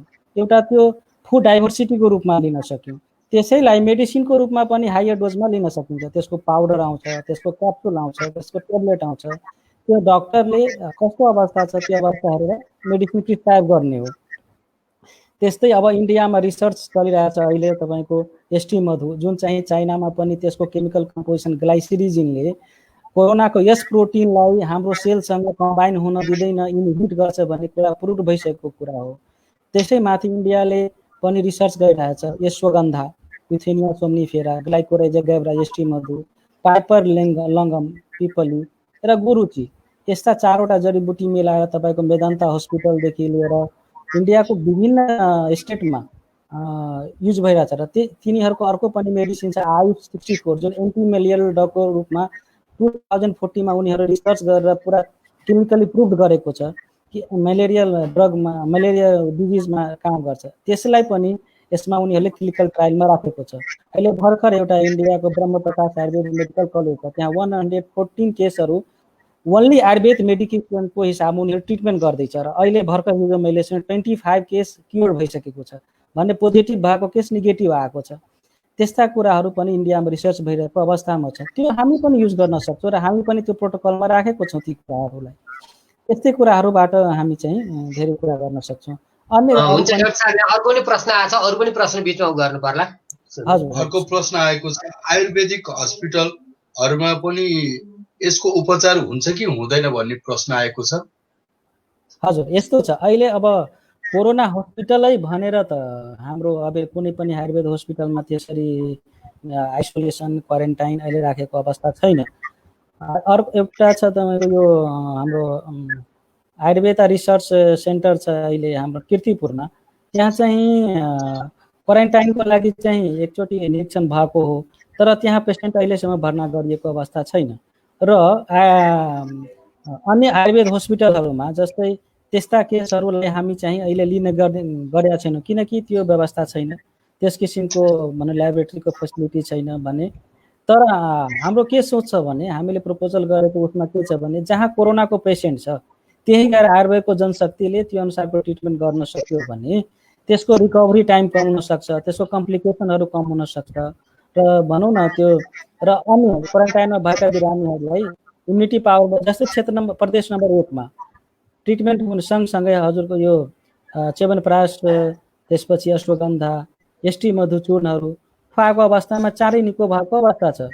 गुजरात स्टेटमा तपाईँको 6210 केसमा 7 दिनको ट्रिटमेन्टले उनीहरूले 6203 केसलाई पोजिटिभबाट नेगेटिभ पाएको छ। भने त्यस्ता उनीहरूले गरिरहेछन्। तर हाम्रो नेपालमा अहिले त्यो आयुर्वेद हस्पिटलमा छुट्टै कोरोनाको उपचार चाहिँ नभएको अवस्था छ। डाक्टर साहब यो यहाँ सोध्नुहुन्छ भावना अर्याल सोध्नुहुन्छ कोरोना भाइरस अरू देशका संक्रमित भन्दा फरक किसिमको लक्षण छ भनिन्छ, के हो भन्नुहुन्छ भने अर्को पनि त्यसैमा प्रश्न म जोड्छु, भाइरसको लागि आयुर्वेदमा के औषधि छन्? अब भाइरसको लागि उहाँले भावनाजीले सोधेको प्रश्नलाई पनि जवाब दियो। जस्तै लक्षणको कुरा गर्दाखेरि के भनिएको छ भने एउटा तपाईँको जापानको ह्युमन फिजियोलोजीमा नोबेल पुरस्कार पाएका साइन्टिस्टले पनि उनीहरूले के भन्यो भने नेचुरल भाइरसहरूको केसमा के हुन्छ भने उनीहरूको सर्ने रेट, सिम्पटम क्रिएट गर्ने रेट इन्भाइरोमेन्ट र सिजनले फरक पार्दो रहेछ। तर यो केसमा अलिकति कन्फ्युजन देख्यो कि कोभिड-19मा अब जस्तै चिसो प्रदेश स्टेटमा भनौँ न चाइना जस्तो ठाउँमा पनि गर्मी भएको ठाउँ साउदी अरेबिया दुबई भनौँ न भएको ठाउँमा हाम्रो इन्डिया जस्तै छिमेकीमा देश इन्डियामा पनि गर्मी भएको ठाउँमा पनि देख्यो भने एक्ज्याक्ट यसको चाहिँ फिजियोलोजी प्याथोलोजी के हो अहिलेसम्म थाहा नभएको अवस्थामा। तर हाम्रो देशमा के हुनसक्छ भने हाम्रो खानपिन अलि नेचुरल छ अरू देशभन्दा। जस्तै युरोपतिर अमेरिकातिर फास्ट फुड खाने जस्तै अहिले हाम्रो अगाडिको डाक्टर साहबले के भन्नुभयो भने ओबेसिटी एउटा कोमोर्बिडिटी के छ। ओबेसिटी किन हुन्छ भन्दाखेरि हामी नेचुरल चिज खाएनौँ, पहिला खाएको कुरा पचेन अर्को कुरा खाइदियौँ, फास्ट फुडहरू खायौँ भने त्यस्ता कुराहरूले ती कुराहरू आउने हो। तर हामी तिनीहरूभन्दा अलिक फरक छौँ। अलिक जे भए पनि नेचुरल वातावरणसँग हामी चाहिँ एक्सपोजर भइरहेका हुन्छौँ, एसीहरूमा त्यति हामी बस्दैनौँ। त्यसले गर्दाखेरि हाम्रो इम्युनिटी चाहिँ केही न केही फरक पारेको अवस्था चाहिँ ठ्याक्कै यही हो भन्न सकिन्न। तर त्यो भनौँ न इन्फेक्सनको केसहरूलाई पनि त्यति सिभियर केस नभएको अवस्थामा पनि भन्न चाहिँ एउटा चाहिँ आधार चाहिँ हो। अब जस्तै हाम्रो जडीबुटी घरमै प्रयोग गर्छौँ, जस्तै एन्टिभाइरल ड्रगको रूपमा भन्नुभयो उहाँले। जस्तै हरिद्रामा लाखौँ पेपर पब्लिस भइसकेको छ, मोर देन 4 लाख पेपर एन्टिभाइरलको रूपमा उसलाई इस्टाब्लिस गरिसकेको छ। गुरुची, चिरैता, हजुरको यो के भन्छ दालचिनी, यिनीहरूको एन्टिभाइरल प्रोपर्टी आयुर्वेदको आफ्नो सिद्धान्त छँदैछ। त्यसको पछाडि कफ शामक प्रोपर्टी भनेको छँदैछ। तर एन्टिभाइरल मोडर्नको भाषामा भन्दाखेरि एन्टी माइक्रोबियल एन्टी ब्याक्टेरियल के अरे भाइरल प्रोपर्टीहरू प्रुभ भएको अवस्था पेपरहरूले साइन्सले प्रुभ गरिसकेको छ। त्यसले त्यस्ता ड्रगहरू हामी प्रयोग गर्न सक्यौँ।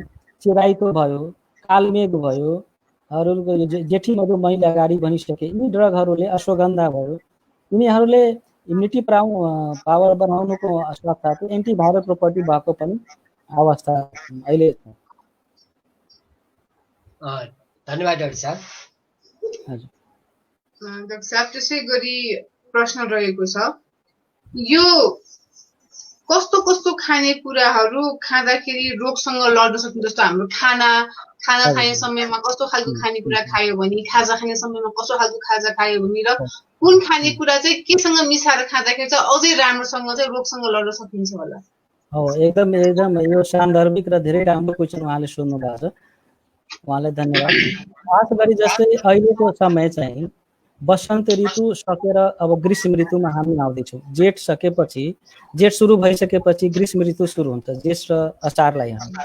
र आयुर्वेदले के भन्छ, जस्तै एउटा ऋतु सकेर अर्को ऋतु सुरु भएपछि हाम्रो शरीरको रोग प्रतिरोधात्मक शक्ति अरू समयभन्दा कम हुन्छ। किनकि शरीरले एउटा सिजनमा आफ्नो सबै सिस्टमलाई इन्भल्भ गरेर इस्टाब्लिस गरे हुन्छ भने अर्को जस्तै गर्मी धेरै आयो भने त्यस किसिमको इस्टाब्लिस शरीरलाई गर्नलाई समय लाग्दो रहेछ। पहिलो जस्तै अब वसन्त ऋतुको अन्तिमको 7 दिन र गर्मी ऋतुको पहिलो 7 दिन एकदम अनस्टेबल स्टेटस हुन्छ। त्यो अवस्थामा गर्मी ऋतुमा खाने चिजहरू जस्तै सुपाच्य चिजहरू खाने, अहिले सिजनल चिजहरू भनौँ न, नास्तामा उहाँले भन्नुभयो हल्का मुङको जस्तै स्प्राउटेड, पच्नमा पनि सजिलो हुन्छ, राति राखिदिने, स्प्राउट भएपछि त्यो खाने तातो पानीसँग। अर्को खानामा त्यो स्प्राउटेड चिज पचिसकेपछि बल्ल खाना खाने। अब के हुन्छ भने हामीलाई अफिस जानु हतार हुन्छ, 10 बजे भोक लाग्यो नलागे खान्छ, तर त्यो सिस्टम होइन। पहिला खाएको खाजा राम्रोसँग पचिसकेपछि बल्ल अर्को खाना खाने। त्यसमा जस्तो अहिलेको सिजनल सब्जीहरू परवल भयो, करेला भयो, घिरौला भयो, हजुरको यो के भन्छ लौकी भयो, जुन चाहिँ यो सिजन अनुसार पच्ने र पाइने खालको सब्जीहरू छन्। दालमा मुङको दाल हलुको हुन्छ, पच्न सजिलो हुन्छ। रहरको दाल कहिले खाने, मसुरको दाल कहिले खाने, तर बढी मात्रामा मुङको दाल। र जुन बेला पनि हल्का मनतातो पानी, चाहे गर्मी होस्, अहिलेको सिजनमा कोरोनालाई प्रिभेन्ट गर्नलाई मनतातो पानी खानु पर्यो। अर्को यो खाना पचिसकेपछि भनौँ न खाजा जुन 2 3 बजे 4 बजे हामी खान्छौँ, त्यसमा पनि हल्का मुङको दाल भएको खिचडी, चाहे दलियाको खिचडी त्यो खान सक्छौँ भने इजिली। फास्ट फुडहरू एभोइड गर्ने, जस्तै चाउमिन, चाउचाउ, मोमो यिनीहरू एकदमै नखाने। भुटेको तारेको चिजहरू, चिउरा भयो, दालमोठहरू भयो, यिनीहरूले के गर्छ भने हाम्रो सिस्टमलाई, हाम्रो डाइजेस्टिभ पावरलाई कम गरिदिन्छ। र त्यो कम भएपछि हामीले खाएको कुराहरू त्यो राम्रोसँग पचेन, शरीरले लिएन भने इम्युनिटी पावरलाई असर गरिरहेको हुन्छ। त्यसले गर्दाखेरि जस्तै रातिको खाना खाँदा पनि 7:30 बजेभन्दा पहिला खानु। के खानु छ, रोटी खानु छ, दाल खानु छ, त्यो चाहिँ खाएर त्यसको 2-3 घन्टा ग्याप गरेर बल्ल सुत्न जानु। ती कुराहरू आयुर्वेदले एकदम स्पष्टै भनेको छ। किनकि त्यो रातिको खाना खाइसकेपछि जस्ट हामी सुत्न गयो भने त्यो नपचेको अवस्थामा फेरि हाम्रो शरीरमा रहिरहेको छ र त्यसले गर्दा फेरि दूरगामी असर हाम्रो के हुन्छ, इम्युनिटी पावरलाई असर गरिरहेको हुन्छ। त्यसले गर्दाखेरि ती एकदम सामान्य कुराहरू, त्यसमा न पैसा लाग्छ न केही लाग्छ, अहिले समय फुर्सद भएको पनि समय छ। त्यसरी अलिकति मेन्टेन गर्न सक्यो भने हामीले चाहिँ इम्युनिटी पावर बढाउन सक्छौँ। डाक्टर साहब, अब अर्को प्रश्न त्यसमा म एउटा कुरा के थप्न चाहन्छु, जस्तै दुध खाने चलन छ हाम्रो। दुधलाई हामी बिहान खाने कतिको के बानी हुन्छ बिहान खाने, तर आयुर्वेदलाई त्यसलाई चाहिँ अहितकर मान्छ। दुध खानु छ भने राति सुत्नुभन्दा आधा घन्टा अगाडि त्यसमा बेसार मिसाएर खायो भने त्यो पच्न पनि सजिलो हुने र त्यसको टाइम कफको समय बिहान हुन्छ। त्यसले गर्दा दुध बिहान खाएको अवस्थामा नपच्न सक्छ कसैलाई। त्यसैले के हुन्छ भने बेटर राति खाएर, जसमा त्यो त दुध प्लेन दुध होइन, फेरि चाहिँ त्यसमा बेसार मिसाएर नै खानुपर्छ। हुन्छ डाक्टर साहब, अर्को प्रश्न आएको छ, लकडाउन बाहेक अरू गर्न मिल्दैन र अर्को कति बसेपछि ठिक हुन्छ यो भाइरस भन्ने कुरा, यो प्रश्न आएको छ।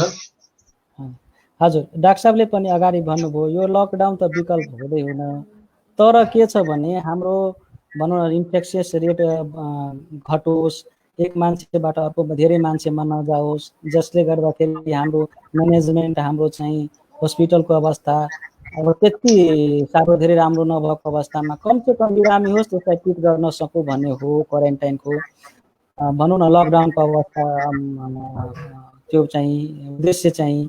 तर यसलाई भनौँ न आयुर्वेदको के प्रिन्सिपल छ भने हामी जस्तै खेत र बीजको प्रिन्सिपल गर्छौँ नि, बीज जति राम्रो भए पनि खेत यदि राम्रो छैन भने बीज उम्रिँदैन नि। त्यस्तै हो, ब्याक्टेरिया भाइरस जति बलियो भए पनि हाम्रो शरीर त्यसको विपरीत भएपछि त्यो भाइरस ग्रोथ हुन पाउँदैन, सिम्टम त्यो ल्याउन सक्दैन। त्यसैले हाम्रो शरीरको इम्युनिटी पावर बढाउँ, त्यसको लागि जस्तै हाम्रो डाक्टर साहबले भन्नुभयो ब्यारियरको मासको कुरा गर्नुभयो।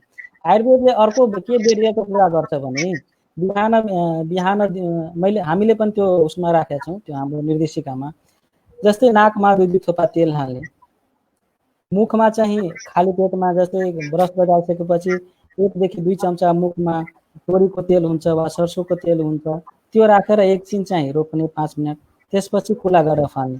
त्यो के गर्छ भने बेरियरको काम गर्छ। तपाईँको जस्तै मास्क भएको बेला पनि तपाईँले त्यो भाइरस छिर्न चाह्यो भने त्यो त्यही रोकिदिन्छ, त्यो फिजिकल बेरियरको काम गर्छ। त्यसलाई मान्छे नस्य भन्छौँ, गन्डुस भन्छौँ आयुर्वेदको भाषामा, नेजल एप्लिकेसन, वाइल्ड पुलिङ भन्छन् के। त्यस्तो यी कुराहरू छ। मेन उद्देश्य भनेको हाम्रो शरीरको इम्युनिटी पावर बढाउनु नै आयुर्वेदको एउटा मेन चाहिँ प्रिन्सिपल रहेको छ। अब कति भाइरस आउँछ, कति ब्याक्टेरिया आउँछ, कति अब मान्छे यो गर्दा मलाई सर्छ, त्यो गर्दा सर्छ भने एउटा मेन्टली एन्जाइटीको रूपमा पनि छ। जस्तै म कहाँ गएँ, कसलाई कोसँग भेटेँ, कोसँग कुरा गरेँ, के चिज खोएँ भन्ने अनेक दबाबमा हुन्छ मान्छे। तपाईँ एकछिन बाहिर जानुहोस्, तरकारी किन्न जानुहोस् वा कुनै काम विशेषले जानुहोस्, घर आएपछि एकदम मानसिक दबाबमा हुन्छ। ती कुराहरूको एउटै विकल्प छ, हाम्रो शरीरको इम्युनिटी पावर बढी से बढी बढाउँ, हाम्रो खानपिन जुन छ वर्णन छ, नेचुरल चिजहरूमाथि बढी ध्यान दिउँ। फास्ट क्वारेन्टाइन र लकडाउन त त्यसको भनौँ न त्यो उपाय भनौँ अन्तिम उपाय त छँदै छैन। तर त्यही हो, सेक्सन एकबाट अर्कोमा रोक्नलाई चाहिँ त्यो चाहिँ गर्नुपर्ने नै हो।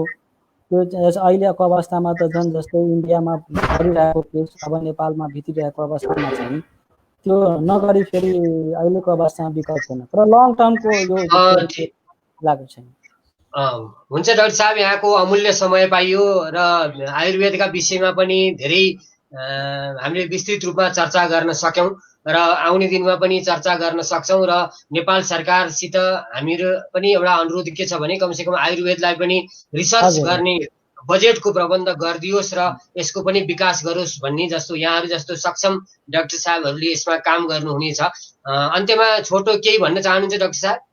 हजुर, मैले भन्न चाहेको यही हो, सबैजनालाई कमसे कम भनौँ न पैसा नतिर्ने सित्तैमा पाइने चिजहरूलाई हामी उपयोग गरौँ घरमा, बाहिर मेडिसिनको रूपमा पनि।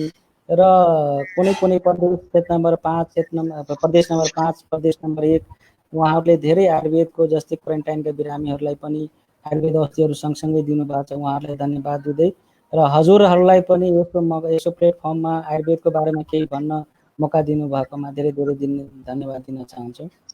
नमस्कार डाक्टर साहब, हामीले बिदा गऱ्यौँ त। नमस्कार, हस् त, थ्याङ्क यू। आदरणीय साथीहरू, अब यतिखेर हामीसित वरिष्ठ पत्रकार गोविन्द परियारजी आइसक्नु भएको छ। हामी कोभिड-19 बहसको यो 12औं एपिसोडमा आइपुगेका छौँ। यतिखेर हामी टिम छौँ। टिममा हामी रजनी थापा, अनिश श्रेष्ठ र म छु। अब र स्वागत गरौँ गोविन्दजी। नमस्कार सबैले नमस्कार। हजुर, अनि के छ पत्रकारको चाहिँ नि काममा व्यस्त हुनु होला तपाईहरु त? कसरी चलिरहेछ दिन? यो पत्रकारिता पेसा चाहिँ यस्तो पेसा हो कि जब मुलुकमा सङ्कट आउँछ, डिजास्टर हुन्छ, प्राकृतिक विपत्तिहरू हुन्छ, तब यो पेसाका मान्छेहरू चाहिँ झन् व्यस्त हुनुपर्छ कि। अहिले सबै अब अरू साथीहरू चाहिँ घरमा लकडाउनमा परिवारसँग बसिरहेको हुन्छन्, तर पत्रकार चाहिँ फुल्ली आफ्नो फ्यामिलीसँग बस्न पाउँदैन। किनकि अब यही बेला झन् तपाईँको जनतालाई बढी सुसूचित, बढी सही सूचनाहरू दिनुपर्ने भएर झनै व्यस्त हुन्छ। यो पेसा नै अब यस्तो छ कि सङ्कट बेला झन् व्यस्त हुनुपर्ने, त्यही भएर स्वाभाविक रूपमा अलिअलि व्यस्तै छु। आज तपाईँलाई नै लक्षित गरेर केही प्रश्नहरू आएका छन्। अब रजनीजीलाई प्रश्न राख्न अनुरोध गर्छु। हजुरलाई हाम्रो यो संवाद कार्यक्रममा स्वागत छ। धन्यवाद। हामीलाई प्रश्न यस प्रकार आएको छ, अहिले सरकारले गरेको निर्णयहरू र गर्नुभएको प्रयासहरू के पर्याप्त छन् र? जस्तै अहिले अब एउटा कुरा अलिकति मैले यहाँ यो बहसमा जानकारी पनि गर्नु खोजेँ। जस्तै सरकारले चाहिँ अहिले कोरोनासँग सम्बन्धित जति पनि टेस्ट हुन्छ त्यो चाहिँ वन विन्डो सिस्टम मार्फत स्वास्थ्य मन्त्रालयको प्रत्येक दिनको ब्रिफिङबाट जानकारी गराउँछ। त्यो सूचना चाहिँ अब आम जनतालाई पनि हो, पत्रकारले त्यहीबाट लिन्छ। तर केही सूचनाहरू जस्तै आज एउटा केस छ, तपाईँहरूले हेर्नुभएको छ कि छैन, आज चाहिँ धुलिखेलमा एकजना महिलाको निधन भएको छ। उहाँको कोरोना टेस्टको रिपोर्ट चाहिँ पिसिआर र आरडिटी दुईटैमा धुलिखेल हस्पिटलमा गर्दाखेरि चाहिँ पोजिटिभ आएको छ। र त्यो उहाँको स्वाब चाहिँ तपाईँको अर्को पनि ल्याबमा टेस्ट गरौँ भनेर धुलिखेलबाट हाम्रो यो केन्द्रीय ल्याबमा आएको छ टेकुमा, र टेकुमा टेस्ट गरेको रिपोर्ट चाहिँ अहिलेसम्म सार्वजनिक गरिएको छैन। जबकि उहाँलाई कोरोना भएर मृत्यु भएको हो भने यो चाहिँ एकदमै रिस्क हुन्छ। किनकि अब यो उहाँको कन्ट्याक्ट ट्रेसिङ गर्नुपर्ने हुन्छ, उहाँलाई हेर्ने चिकित्सकहरू, उहाँलाई ल्याउने एम्बुलेन्सहरू, फेरि उहाँ चाहिँ 10 दिन मात्रै अगाडि यो त्रिवी शिक्षण हस्पिटलबाट डेलिभरीबाट अपरेसन गरेर बच्चा जन्माएर जानुभएको बिरामीहरू हुनुहुन्न रहेछ भनेपछि यो चाहिँ उहाँको कन्ट्याक्ट ट्रेसिङ धेरै लामो छ कि। तर यो रिपोर्ट सम्भवतः यो हाम्रो केन्द्रीय प्रयोगशाला टेकुले चाहिँ रिपोर्ट चाहिँ तपाईँको टेस्ट गरिसक्यो, टेस्ट गरेर मन्त्रालय पठाइसक्यो, तर मन्त्रालयले अहिलेसम्म रोकिरहेको छ। यो एकदमै सेन्सिटिभ कुरा हो। तर किन रोकिएको छ? किनकि यो भनेको त जस्तो रिपोर्ट भन्ने यो वैज्ञानिक कुरा हो, यो त साइन्स हो। यो छ अनि छ, पोजिटिभ छ पोजिटिभ छ, नेगेटिभ छ नेगेटिभ गर्नु पर्यो। यो तपाईँको पोजिटिभ आउँदा नि नेगेटिभ आउँदा नि सरकारले यसले नाफा घाटा केही पनि हुने होइन। अनि यो नेगेटिभ आयो नि सकियो, एकदम सजिलो भयो। पोजिटिभ आयो नि यसको त प्रोटोकलहरू छ नि त, यसको प्रोसेसहरू छ, कसरी यसलाई यो लासलाई डिस्ट्रोय गर्ने, कसरी तपाईँ कन्ट्याक्ट ट्रेसिङहरू गर्ने। तर यसमा किन ढिलो गरिरहेको छ? यस्तो यी सानसानो कुराहरू जुन कुरा चाहिँ तपाईँको जनतालाई होइन मिडियालाई चाँडै भन्ने गर्ने कुराहरूमा चाहिँ सरकारले यसलाई अलिकति, जस्तै यही विषयमा अहिले मैले पनि यसमा फलोअप गरिरहेको छु। स्वास्थ्य मन्त्रालयमा चाहिँ यो विषयमा कसरी गर्ने भनेर अहिले डिस्कसन भइरहेछ अरे। टेकुबाट रिपोर्ट चाहिँ स्वास्थ्य मन्त्रालयमा गइसक्यो। तर यसमा किन डिस्कसन गर्नु पर्यो? यसमा पोलिटिकल कन्सेन्सस गर्नुपर्ने विषय हो र यो त तपाईँको साइन्स हो। पोजिटिभ छ पोजिटिभ छ, नेगेटिभ छ नेगेटिभ छ भनिदिए भइहाल्यो नि। यस्तै केही समस्याहरू चाहिँ छन्। धन्यवाद। धन्यवाद। पत्रकारज्यू, तपाईँलाई अर्को नवराज अधिकारीले प्रश्न गर्नुहुन्छ। नेपालमा कोरोना संक्रमणको गति, सरकार र जनताको रवैया हेर्दा कतै यसले निकट भविष्यमा भयावह अवस्थाको सिर्जना गर्ने त होइन? जस्तै मैले चाहिँ यो कोरोनाको सुरुदेखि नै अलिकति बढी फोकस गरेर रिपोर्टिङ पनि गरिरहेको छु होइन। त्यो हेर्दा चाहिँ तपाईँको अहिले के देखिन्छ भने हाम्रोमा फर्स्ट केस आएको झन्डै 4 महिना हुन लाग्यो। फर्स्ट केस आइडेन्टिफाई भएको कोरोनाको 4 महिना हुन लाग्यो। बिचमा तपाईँको हाम्रो एकदमै यो नम्बरहरू एकदमै कम थियो, 10, 12, 11 मा अल्झिरहेको थियो। बिचमा एकैचोटि वात्तै तपाईँको 50 भन्दा बढी केस एकै दिन बढिरहेको छ। यसको मतलब फर्स्ट केसदेखि अहिलेसम्म 4 महिनाको अवधिमा सरकारले चाहिँ कोरोनाबाट तपाईँको हामी सुरक्षित छौँ भन्नको लागि चाहिँ एउटै चिज चाहिन्छ। त्यो चिज के चाहिन्छ भने धेरैभन्दा धेरैको टेस्ट गर्नुपर्छ। जब तपाईँको टेस्ट हुँदैन तपाईँलाई छ कि छैन भने थाहा हुँदैन। किनकि नेपालमा जति पनि कोरोनाको बिरामी छन् त्यसको सिम्टमहरू चाहिँ एकदमै माइल्ड छ। धेरै सिम्टम, खोकी पनि नलाग्ने, ज्वरो पनि नआउने धेरै छ। केहीलाई खोकी ज्वरो अलिअलि आएको छ, तर अधिकांशलाई चाहिँ सिम्टम नै देखिएको छैन। त्यो हिसाबले जति धेरै परीक्षण गर्यो त्यति चाहिँ हामी सेफ छौँ भनेर भन्न सक्यो सरकारले। तर परीक्षण चाहिँ मेरो विचारमा चाहिँ सोचेको भन्दा एकदमै कम गरेको छ। जस्तै हिजै एउटा सानो न्युज आएको थियो, स्वास्थ्य मन्त्रालयले नै यो 4 महिनाको अवधिमा चाहिँ जति कोरोनाको टेस्ट गर्नुपर्ने हो त्योभन्दा चाहिँ 11 गुणा कम मात्रै गरेको भनेर उनीहरूको आफ्नै रिपोर्ट छ। 11 गुणा कम भनेपछि एकदमै कम टेस्ट भएको छ। तर अहिले नै तपाईँको टेस्ट नहुनु त यो घाटा नै हुन्छ। किनकि जस्तै अब कोही मान्छे कोरोना पोजिटिभ छ र ऊ चाहिँ तपाईँको फ्यामिलीसँग हिँडेको छ, साथीभाइ पनि भेटेको छ, तरकारी किन्न पनि गछ, दुध किन्न पनि गछ भने उसले सार्न सक्ने सम्भावना हुन्छ। किनकि उसलाई सिम्टम नभइकन नि यो कोरोना चाहिँ तपाईँको ऊ क्यारियर मात्रै भएर अर्कोलाई सार्न सक्छ। त्यो टेस्टै नभएको कारणले गर्दाखेरि भोलि के हुन्छ भनेर भन्न चाहिँ सकिन्न। तर एउटा पोजिटिभ कुरा चाहिँ के छ भने हामीले चाहिँ झन्डै 2 महिनादेखि चाहिँ लकडाउन गरेका छौँ। त्यसले गर्दाखेरि हाम्रो चाहिँ मासमा मुभमेन्ट चाहिँ अलिक कम भएको छ। त्यो चाहिँ पोजिटिभ कुरा हो। तर अहिले नै हामी अब यो कोरोनाबाट एकदम सुरक्षित छौँ, अब कोरोना हाम्रो फैलिँदैन भन्ने अवस्था चाहिँ होइन। जतिसक्दो तपाईँको सरकारले जतिसक्दो चाँडै तपाईँको कोरोनाको टेस्ट चाहिँ बढाउनु पर्यो। तपाईँको देशभरि प्रत्येक जिल्लामा टेस्ट बढाउनु पर्यो। टेस्ट बढाएर अब जस्तै हाम्रो पपुलेसन अब 3 करोड प्लस पपुलेसन छ भने कम्तीमा पनि लाखौँ टेस्ट हुनु पर्यो। लाखौँ टेस्ट भएर त्यसको रिपोर्टका आधारमा चाहिँ हामी सेफ छौँ कि छैनौँ, भोलि भयावह अवस्था आउँछ कि आउँदैन भन्न सकिन्छ। तर अहिले एकदमै सानो मात्रामा चाहिँ पिसिआरबाट 24-25 हजार टेस्ट भयो। त्यसको आधारमा चाहिँ अहिले भन्न सकिन्छ जस्तो लाग्दैन मलाई। हामी एकदमै जे सेन्सिटिभ ठाउँमा चाहिँ छौँ। किनकि अब तपाईँको हाम्रो छिमेकी मुलुक जहाँ हामी ओपन बोर्डर पनि छ भारतमा कोरोनाको एभ्री डे सङ्ख्या बढ्दो छ। कोरोनाको मृत्यु दर पनि बढिरहेछ, त्यहाँ सङ्क्रमण बढिरहेछ। त्यसको असर चाहिँ डाइरेक्टली हामीलाई पर्छ। तर हामी रिस्क जोनमा छौँ, धेरै सचेत हुनुपर्छ र त्यसको लागि चाहिँ सरकारले सबैभन्दा पहिला गर्नुपर्ने र सबैभन्दा गर्ने पनि कुरा भनेको चाहिँ टेस्ट बढाउने हो। त्यो चाहिँ सोचे जस्तो भएन जस्तो लाग्छ मलाई। यो धेरै नै बढाउनु पर्छ, एकदमै न्यून मात्रा मात्रै भइरहेछ अहिले। त्यसै गरी विश्वदीप ठगुन्ना डडेलधुराबाट सोध्नुहुन्छ। उहाँको धेरै नै प्रश्न छन्, त्यसमध्ये म 1 नम्बरको प्रश्न सोध्छु। सरकारले कोभिड-19 परीक्षणको किट ल्याउँदा गरेको भ्रष्टाचार छानबिन कहाँ पुगेको छ भन्नुहुन्छ? त्यो चाहिँ अब एज अ पत्रकार भन्नुपर्दा चाहिँ त्यो छानबिन चाहिँ अहिले मेरो हिसाबले भन्नुपर्दा चाहिँ छानबिन कहीँ पनि पुगेको छैन। सुरुमा क्वेसन आयो, त्यसपछि तपाईँको मिडियाले लेखे, पब्लिकहरूले क्वेसन गरे, त्यसपछि सरकारले त्यो बिडिङलाई क्यान्सल गर्यो। त्यो ओम्नी समूहको पक्कै उहाँले कुरा गर्नुभएको, त्यो बिडिङ क्यान्सल गर्यो। तर अहिले उनीहरूलाई कारवाही हुने भनेर ब्ल्याक लिस्टमा हाल्ने, उनीहरूलाई तपाईँको केही सजाय गर्ने, जरिवाना गर्ने, त्यो प्रोसेस चाहिँ त्यही एक दिन सरकारले भने त्यसपछि केही पनि अगाडि बढाएको छैन, जहाँको त्यही छ। धन्यवाद। अर्को प्रश्न यस प्रकार रहेको छ, उच्चस्तरीय समितिमा एकजना पनि स्वास्थ्य क्षेत्रको मान्छे नराख्ने सरकारलाई हामीले के भनेर बुझ्न सक्छौँ?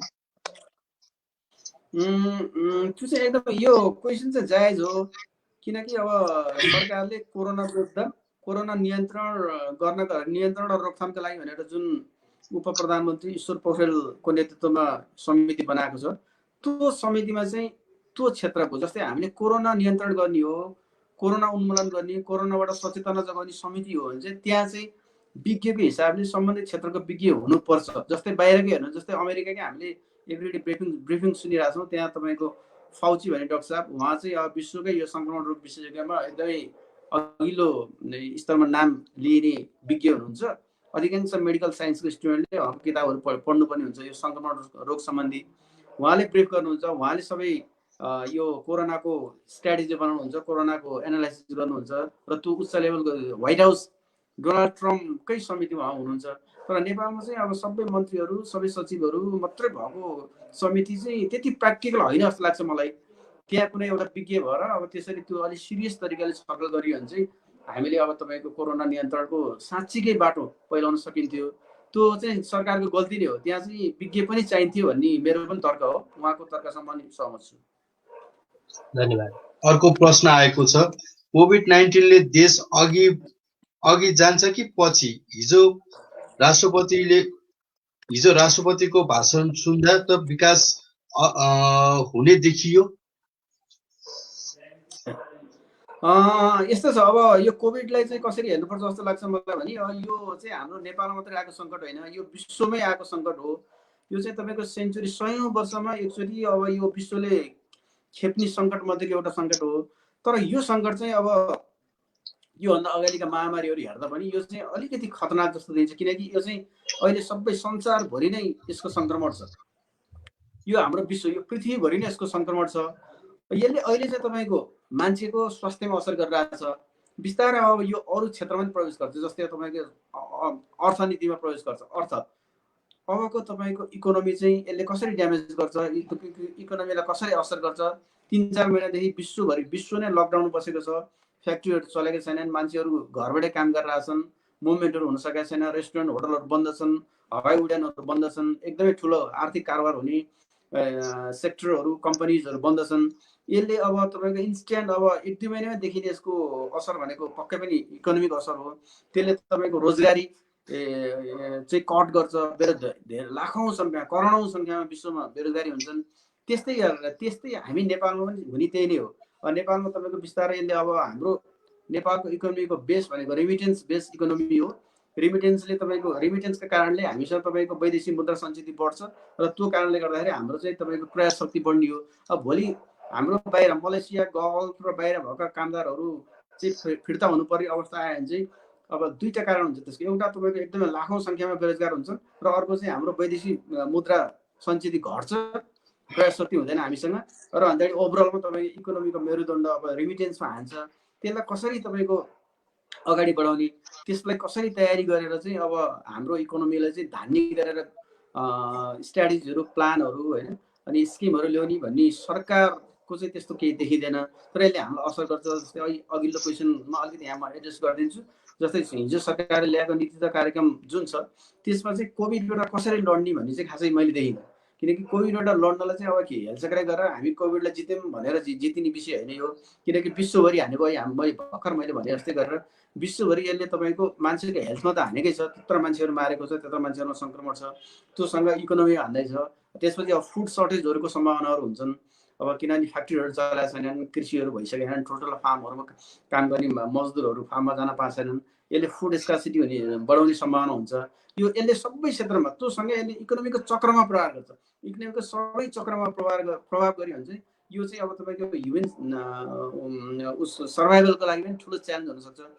त्यो सोचेर अब जस्तै अबको 6 महिनामा चाहिँ नेपालमा यस्तो हुनसक्छ भनेर त्योसँग रिलेटेड प्रोग्राम चाहिँ नीति तथा कार्यक्रम र बजेटमा आउनुपर्ने हो। तर त्यस्तो देखिँदैन। कोरोनाले चाहिँ एकदमै हल्का रूपमा लिएको, तर अझै तपाईँको त्यही पुरानै नाराहरू, पोलिटिकल नाराहरू जप्ने, कार्यकर्ताहरूलाई अलिकति धेरै आउने खालको कार्यक्रम मैले एकदमै धेरै गरेँ। सरकारले धेरै राम्रो काम गर्यो भनेर आत्मप्रशंसा गर्ने खालको नीति तथा कार्यक्रम देखिएछ। त्यही अनुसार बजेट आयो भने चाहिँ यो चाहिँ नेपालमा डिजास्टर हुन्छ। यो चाहिँ 3-4 महिना त्यसमा अर्को यसैमा अर्को अब एउटा सिबी छेत्री सोध्नुहुन्छ, कोभिड-19 अर्थात् कोरोना भाइरसबाट हरेक संक्रमित संख्याको खुड्किलो उकालो लागेको छ। यसलाई नियन्त्रणमा लिन सरकारलाई मेजर सल्लाह सुझाव हजुर वरिष्ठ पत्रकारको हिसाबले कस्तो दिनुहुन्छ? सरकारलाई दिने आफ्नो सल्लाह सुझाव बारे बताइदिनुहोस् न भन्नुहुन्छ। यसको लागि चाहिँ सबभन्दा पहिला त सरकारले गर्नुपर्ने टेस्ट नै हो। सकभर धेरै अब हामी चाहिँ तपाईँको एकदमै धेरै को अब कोरोना टेस्ट नै गर्ने हो सबभन्दा पहिला त। किनकि सबभन्दा पहिला भनेको बच्ने हो नि त। यसबाट बचेपछि अनि अरू स्ट्राटेजी अप्नाउने हो। त्यसको लागि चाहिँ अब हामी कसलाई कोरोना छ कसलाई छैन भनेर पत्ता लगाउने सबभन्दा ठुलो कुरो हो। त्यसको लागि सबभन्दा बढी धेरै टेस्ट गर्नु पर्यो। जस्तै टेस्ट गर्ने धेरै अब अहिले त विधिहरू आइसके विश्वमा। जस्तै एउटा तपाईँको पिसिआर थ्रु इन्डिभिजुअल टेस्ट गर्न सकिन्छ। एउटा pooling system through community test पनि अहिले सुरु भइसकेको छ। जस्तै अब एउटा कम्युनिटीमा चाहिँ 2000 जना बस्नुहुन्छ भने 2000 जनाको स्वाब कलेक्सन गर्ने, त्यसलाई एउटै डब्बामा हालिदिएर अनि एकचोटि पिसिआर गर्ने। त्यो सबैको रिपोर्ट नेगेटिभ भयो भने चाहिँ ती सबै सेभ भई राखिदियो भयो। ती सबै तपाईँ त्यसको त्यो घोलेको रिपोर्ट पोजिटिभ आयो भने चाहिँ त्यसपछि इन्डिभिजुअल जान सकिन्छ। इन्डिभिजुअल गएर तपाईँको सबैको ट्रेसिङ गरेर कसलाई छ कसलाई छैन भन्ने पत्ता लगाउन सकिन्छ। यसलाई पुलिङ सिस्टम पनि भन्ने गरिएको छ। यस विभिन्न विधिहरू अप्नाएर जति हुन्छ धेरै सङ्ख्या धेरै पपुलेसनलाई टेस्ट गर्नु नै सबभन्दा पहिलो सल्लाह हो मेरो हिसाबले। एज अ पत्रकारको रूपमा म नागरिक पनि भएको कारणले नागरिकलाई बचाउन सबभन्दा धेरै टेस्ट गर्ने र टेस्ट गरेर जसको पोजिटिभ आएको छ उनीहरूलाई चाहिँ तपाईँको आइसोलेसनमा राख्ने र आइसोलेसनमा राखेर त्यसलाई सकभर तपाईँको उपचारका विधिहरू अब सेन्टम अनुसार उपचार गर्ने चलन छ यसमा। यो कोरोनाको विश्वभरि नै त्यही गरिएको छ। त्यसरी नै उनीहरूलाई सुरक्षित गर्ने र सर्नबाट बचाउने सबभन्दा पहिला त्यो सँगै त्यसपछि सेकेन्डरी गर्ने भनेको चाहिँ अब कोरोनाले हामीलाई हान्न सकिने हाम्रो इकोनोमिक चक्रहरू बेरोजगारीहरूलाई चाहिँ कसरी सरकारले एड्रेस गर्ने त? अब यसलाई चाहिँ कसरी टिकाउने त? अब विभिन्न उद्योगहरू विभिन्न पेसा व्यवसायहरूलाई चाहिँ तपाईँको ढल्न नदिनलाई चाहिँ सरकारले कतिसम्म के तपाईँको टेगो लगाउन सक्छ त भन्ने विषय सोचेर त्यस्ता खालका कार्यक्रमहरू चाहिँ ल्याउनुपर्छ। त्यो ल्याइएन भने चाहिँ फेरि 2-3 महिना 4 महिना पछि चाहिँ हामी पछुताउनु पर्ने हुन्छ। किनकि इकोनोमी पनि त सर्भाइभ गरिरहनु पर्यो नि। एकातिर तपाईँको कोरोनाबाट हामी बच्नु पर्यो र इकोनोमीलाई पनि बचाउनु पर्यो। किनकि यो मानवसँग त तपाईँको इकोनोमी त जोडिएको छ नि त। यो दुइटै बचाउने गरेर सरकारले अहिले सोच्नुपर्छ। त्यही अनुसारको बजेट आउनुपर्छ, त्यही अनुसारको पोलिसी बन्नुपर्छ, त्यही अनुसारको कार्यक्रम लागू हुनुपर्छ। त्यो गरिएन भने चाहिँ साँच्चीकै गाह्रो हुन्छ। मेरो सरकारलाई सुझाव भनेको 1 नम्बरमा धेरैभन्दा धेरै टेस्ट गरौँ र 2 नम्बरमा चाहिँ अब यो ढल्न लागेको इकोनोमीलाई कसरी टेवा दिन सक्छ सरकारले त्यसलाई सोचेर तपाईँको हाम्रो सबै पेसा व्यवसायहरू बचाउने गरेर सरकारले विभिन्न स्किमहरू घोषणा गर्नुपर्छ। त्यो गर्न सकियो भने चाहिँ हामीलाई केही भत्तेक हुन्छ। नत्र भने चाहिँ अब भोलि अब डिजास्टरै भइसकेपछि सोचियो भने चाहिँ फेरि धेरै गाह्रो हुन सक्छ। धन्यवाद। त्यसै गरी हामीलाई प्रश्न गर्नुभएको छ देवी प्रसाद अधिकारी ज्यूले। कोभिड-19बाट सुरक्षित हुनु पनि छ, खाएर बाँच्नु पनि छ, साथै देश विदेशमा अल्पत्र परेका नेपाली घर फर्किन पाऊँ भन्ने जोखिम बोलिरहेको छन्। यसको सहज जवाफ के हुन सक्छ भनी प्रश्न गर्नुभएको छ। विदेशबाट जस्तै विदेशमा विश्वको जुनसुकै देशमा पनि कोही नेपाली छ र ऊ नेपाल आउन चाहन्छ भने चाहिँ ल्याउनुपर्छ। किनकि त्यो राज्यको दायित्व हो। प्रत्येक नागरिकको अधिकार चाहिँ आफ्नो भूमिमा आउने अधिकार हाम्रो संविधानले नि ग्यारेन्टी गरेको छ। तपाईँको एज अ ह्युमनिजम पनि त्यो आफ्नो मुलुक जान पाउने उसको अधिकार हो। यो ह्युमन राइटले नि ग्यारेन्टी गरेको कुरा हो। तर कोही मान्छे विश्वको जुनसुकै कुनामा छ भने पनि ऊ मेरो देश जान्छु भने आउन पाउनुपर्छ। तर त्यसको लागि चाहिँ सर्टेन जस्तै अहिले कोरोना भाइरसको सङ्क्रमण विश्वभरि फैलिएको कारणले गर्दा सर्टेन प्रोटोकलहरू छन्।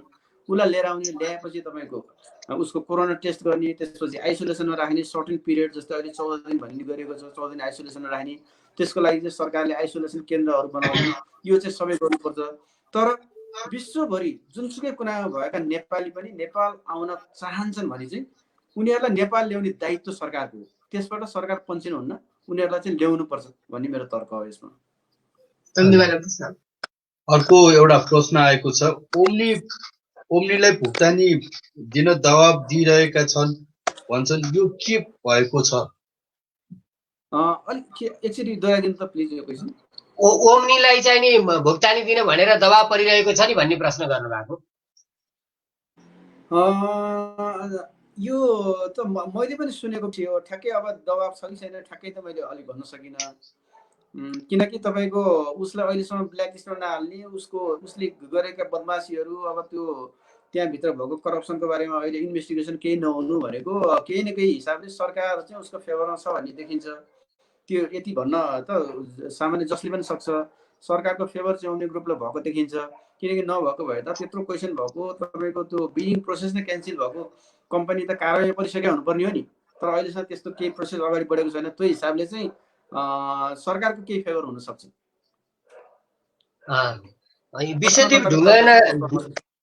विश्वदीप ठकुन्ना डडेलधुराबाट नै सोध्नु भएको, हामीले अहिले सोधेको प्रश्नहरू त्यही कन्टिन्यू नै छ।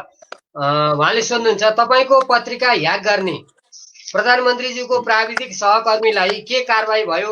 तपाईँहरू सुरक्षित हुनुहुन्छ भन्नुहुन्छ डडेलधुराबाट। हामी सुरक्षितै छौँ। हामीलाई अब त्यस्तो न्युजकै आधारमा कुनै खालको थ्रेड चाहिँ आएको छैन। तर अब त्यो त अब न्युज हामीले लेख्यौँ, सबै नेपालका सबै मिडियाले सबै विषय क्लियर भएर लेखे, न्युज ह्याक भएको भन्ने त्यो कम्पनीले पनि स्वीकार गरिसक्यो।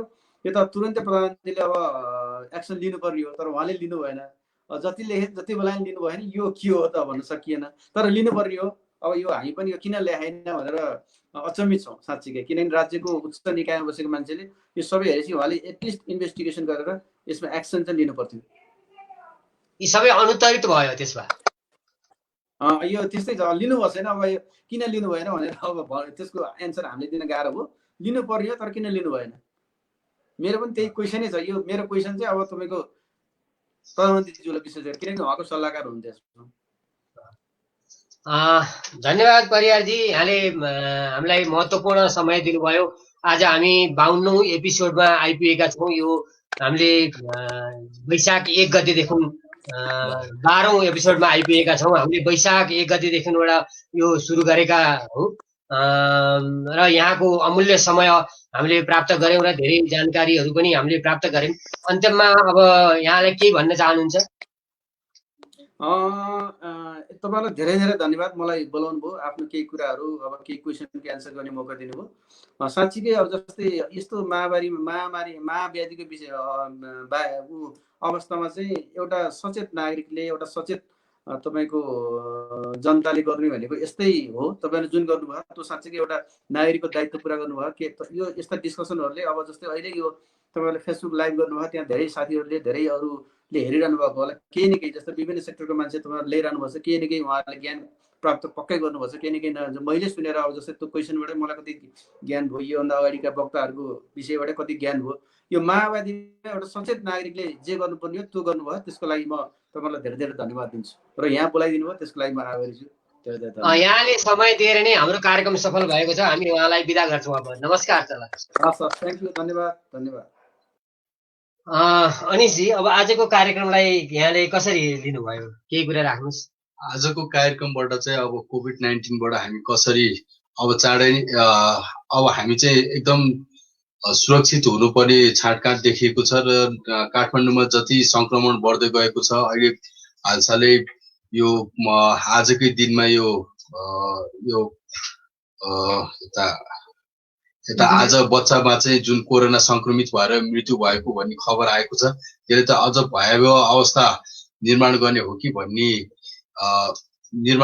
कि भन्ने हामीलाई अब डर सिर्जना भएको छ। अब यसमा चाहिँ हामी डराएर मात्र चाहिँ सबै समाधान हुँदैन र हामीले हाम्रो इम्युनिटी पावरलाई नै बलियो बनाएर हामी अगाडि बढ्नुपर्छ जस्तो लागेको छ। Thank you. रजनीजी, आजको बहसलाई यहाँले कसरी हेर्नुभयो र आफ्ना केही कुरा राख्नुहोस्। हामी फेरि पनि धेरै लामो समयपछि फेरि आज जोडिने मौका पाएका छौँ। हजुरहरूलाई स्वागत छ र विशेष धन्यवाद पनि दिन चाहन्छु।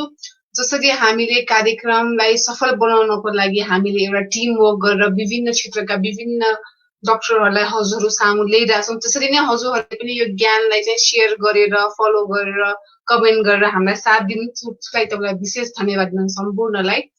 र आजको कार्यक्रममा चाहिँ मलाई राम्रो कुरा के लाग्यो भने कमसेकम हामीलाई चाहिँ के खान हुने के नखान हुने र इम्युनिटी पावरको कुरामा र अहिले चाहिँ दिन प्रतिदिन कसरी रोग बढिरहेछ त रोगलाई लड्नको लागि के गर्नुपर्छ भने सरकारदेखिबाट लिएर हामीले स्तरीय लेभलसम्म हामी सबै कुरा गर्दै आइरहेका छौँ भनेपछि पक्कै पनि दिन प्रतिदिन कोभिड-19 मात्र भन्नुभन्दा पनि हामीले चाहिँ समय सापेक्ष कोभिड-19 भएका परिवर्तनहरू, कोभिड-19 भएका सुधारहरू, कोभिड-19 भएका उपचारहरू, कोभिड-19 नयाँ नयाँ कुराहरू जस्तो पहिलाको केस र अहिलेको केस बढेको अवस्था, पहिला हामीले मेडिकलको त कुरा गर्थ्यौँ, अहिले हामी आयुर्वेदिकको कुरा गर्न थालिरहेका छौँ, पहिला खानेकुरा अहिले खानेकुरा फरक भइरहेको छ भनेपछि दिन प्रतिदिन हामीले कार्यक्रम मार्फत र हामीलाई सहयोग गर्नुहुने डक्टरहरू मार्फत चाहिँ दिन प्रतिदिन नयाँ नयाँ कुरा लिएर चाहिँ अहिले हजुरहरू समक्ष हामी आइरहेको छौँ। भने पक्कै पनि मलाई चाहिँ खुसी कुन कुरामा लाग्छ भने हामीलाई निरन्तरता दिन सकिरहेका छौँ र अर्को कुरा भनेको हजुरहरूसँग चाहिँ हामी यसरी नै जुड्न पाइरहेका छौँ। आदरणीय दर्शकहरू, साथीहरू, हाम्रो टिमको कुरो पनि यहाँहरूले सुन्नुभयो। मैले धेरै भन्नुपर्ने कुरो छैन, किनभने साथीहरू आफ्नो काममा व्यस्त पनि हुनुहुन्थ्यो। यतिखेर PhD को युनिभर्सिटीले जुम मार्फत क्लास लिइराखेको छ र त्यसमा प्रत्यक्ष रूपले रजनीजी सहभागी हुनु परेको छ। त्यसै गरी देउराली जनता फार्मास्युटिकलले औषधि बनाउने कामको लागि त्यहीँ बसेर नै काम गर्नुपर्ने तत्परता देखायो, जुन अत्यन्तै प्रशंसनीय र स्वागतयोग्य कुरा हो। अब त्यसका लागि अनिशजीले काम गर्नुभयो र उहाँहरूको निरन्तरको सहयोगले उहाँहरू एक दुई एपिसोडमा नभए पनि हामीले यो कार्यक्रम गर्न सक्यौँ। हाम्रो टिमको सल्लाह अनुसार हामीले विविध खालका डाक्टरहरू हामीले यहाँ लिएर आएका छौँ। प्याथोलोजी डाक्टर जो यतिखेर भाइरससित प्रत्यक्ष लड्न पर्नेछ, त्यस कारणले भाइरसमा भएका रिसर्च सबभन्दा बढी आयुर्वेद प्राकृतिक उपचारमा भन्दा प्याथोलोजीमा छ। त्यस कारणले एकजना डाक्टर हामीले अनिवार्य रूपले प्याथोलोजी ल्याएका छौँ भने त्यसपछि आयुर्वेदिक डाक्टर, प्राकृतिक डाक्टर, नेचुरोप्याथी लगायतका चाहिँ खानपिन लगायत यी सबै कुराहरूलाई भन्ने एउटा वरिष्ठ डाक्टरहरू हामीले यहाँ ल्याएर यहाँहरू समक्ष पस्किएका छौँ र हामीले एउटा नागरिकले गर्न सक्ने दायित्व, यतिखेर महामारी छ, हामी सबै घर घरमा बसेका छौँ, हामीलाई मानसिक शारीरिक खानपिन लगायत धेरै किसिमका तनावहरू सँगसँगै छन्। सँगसँगै हामीलाई यो रोग लाग्ने हो कि यसबाट कसरी बच्ने हो भन्ने व्यापक चिन्ता भइरहेको बेलामा हामीले यो काम गर्न सकेका छौँ। अझै यसलाई कसरी राम्रो बनाउन सकिन्छ अथवा अझ यसलाई कसरी सुधार्न सकिन्छ, यहाँहरूको कमेन्ट सुझावको चाहिँ नि हामी अपेक्षा गर्छौँ। अब आजलाई हामी बिदा हौँ, होइन त साथीहरू? हस् त ल, जय Nepal. Stay safe, stay at home. धन्यवाद।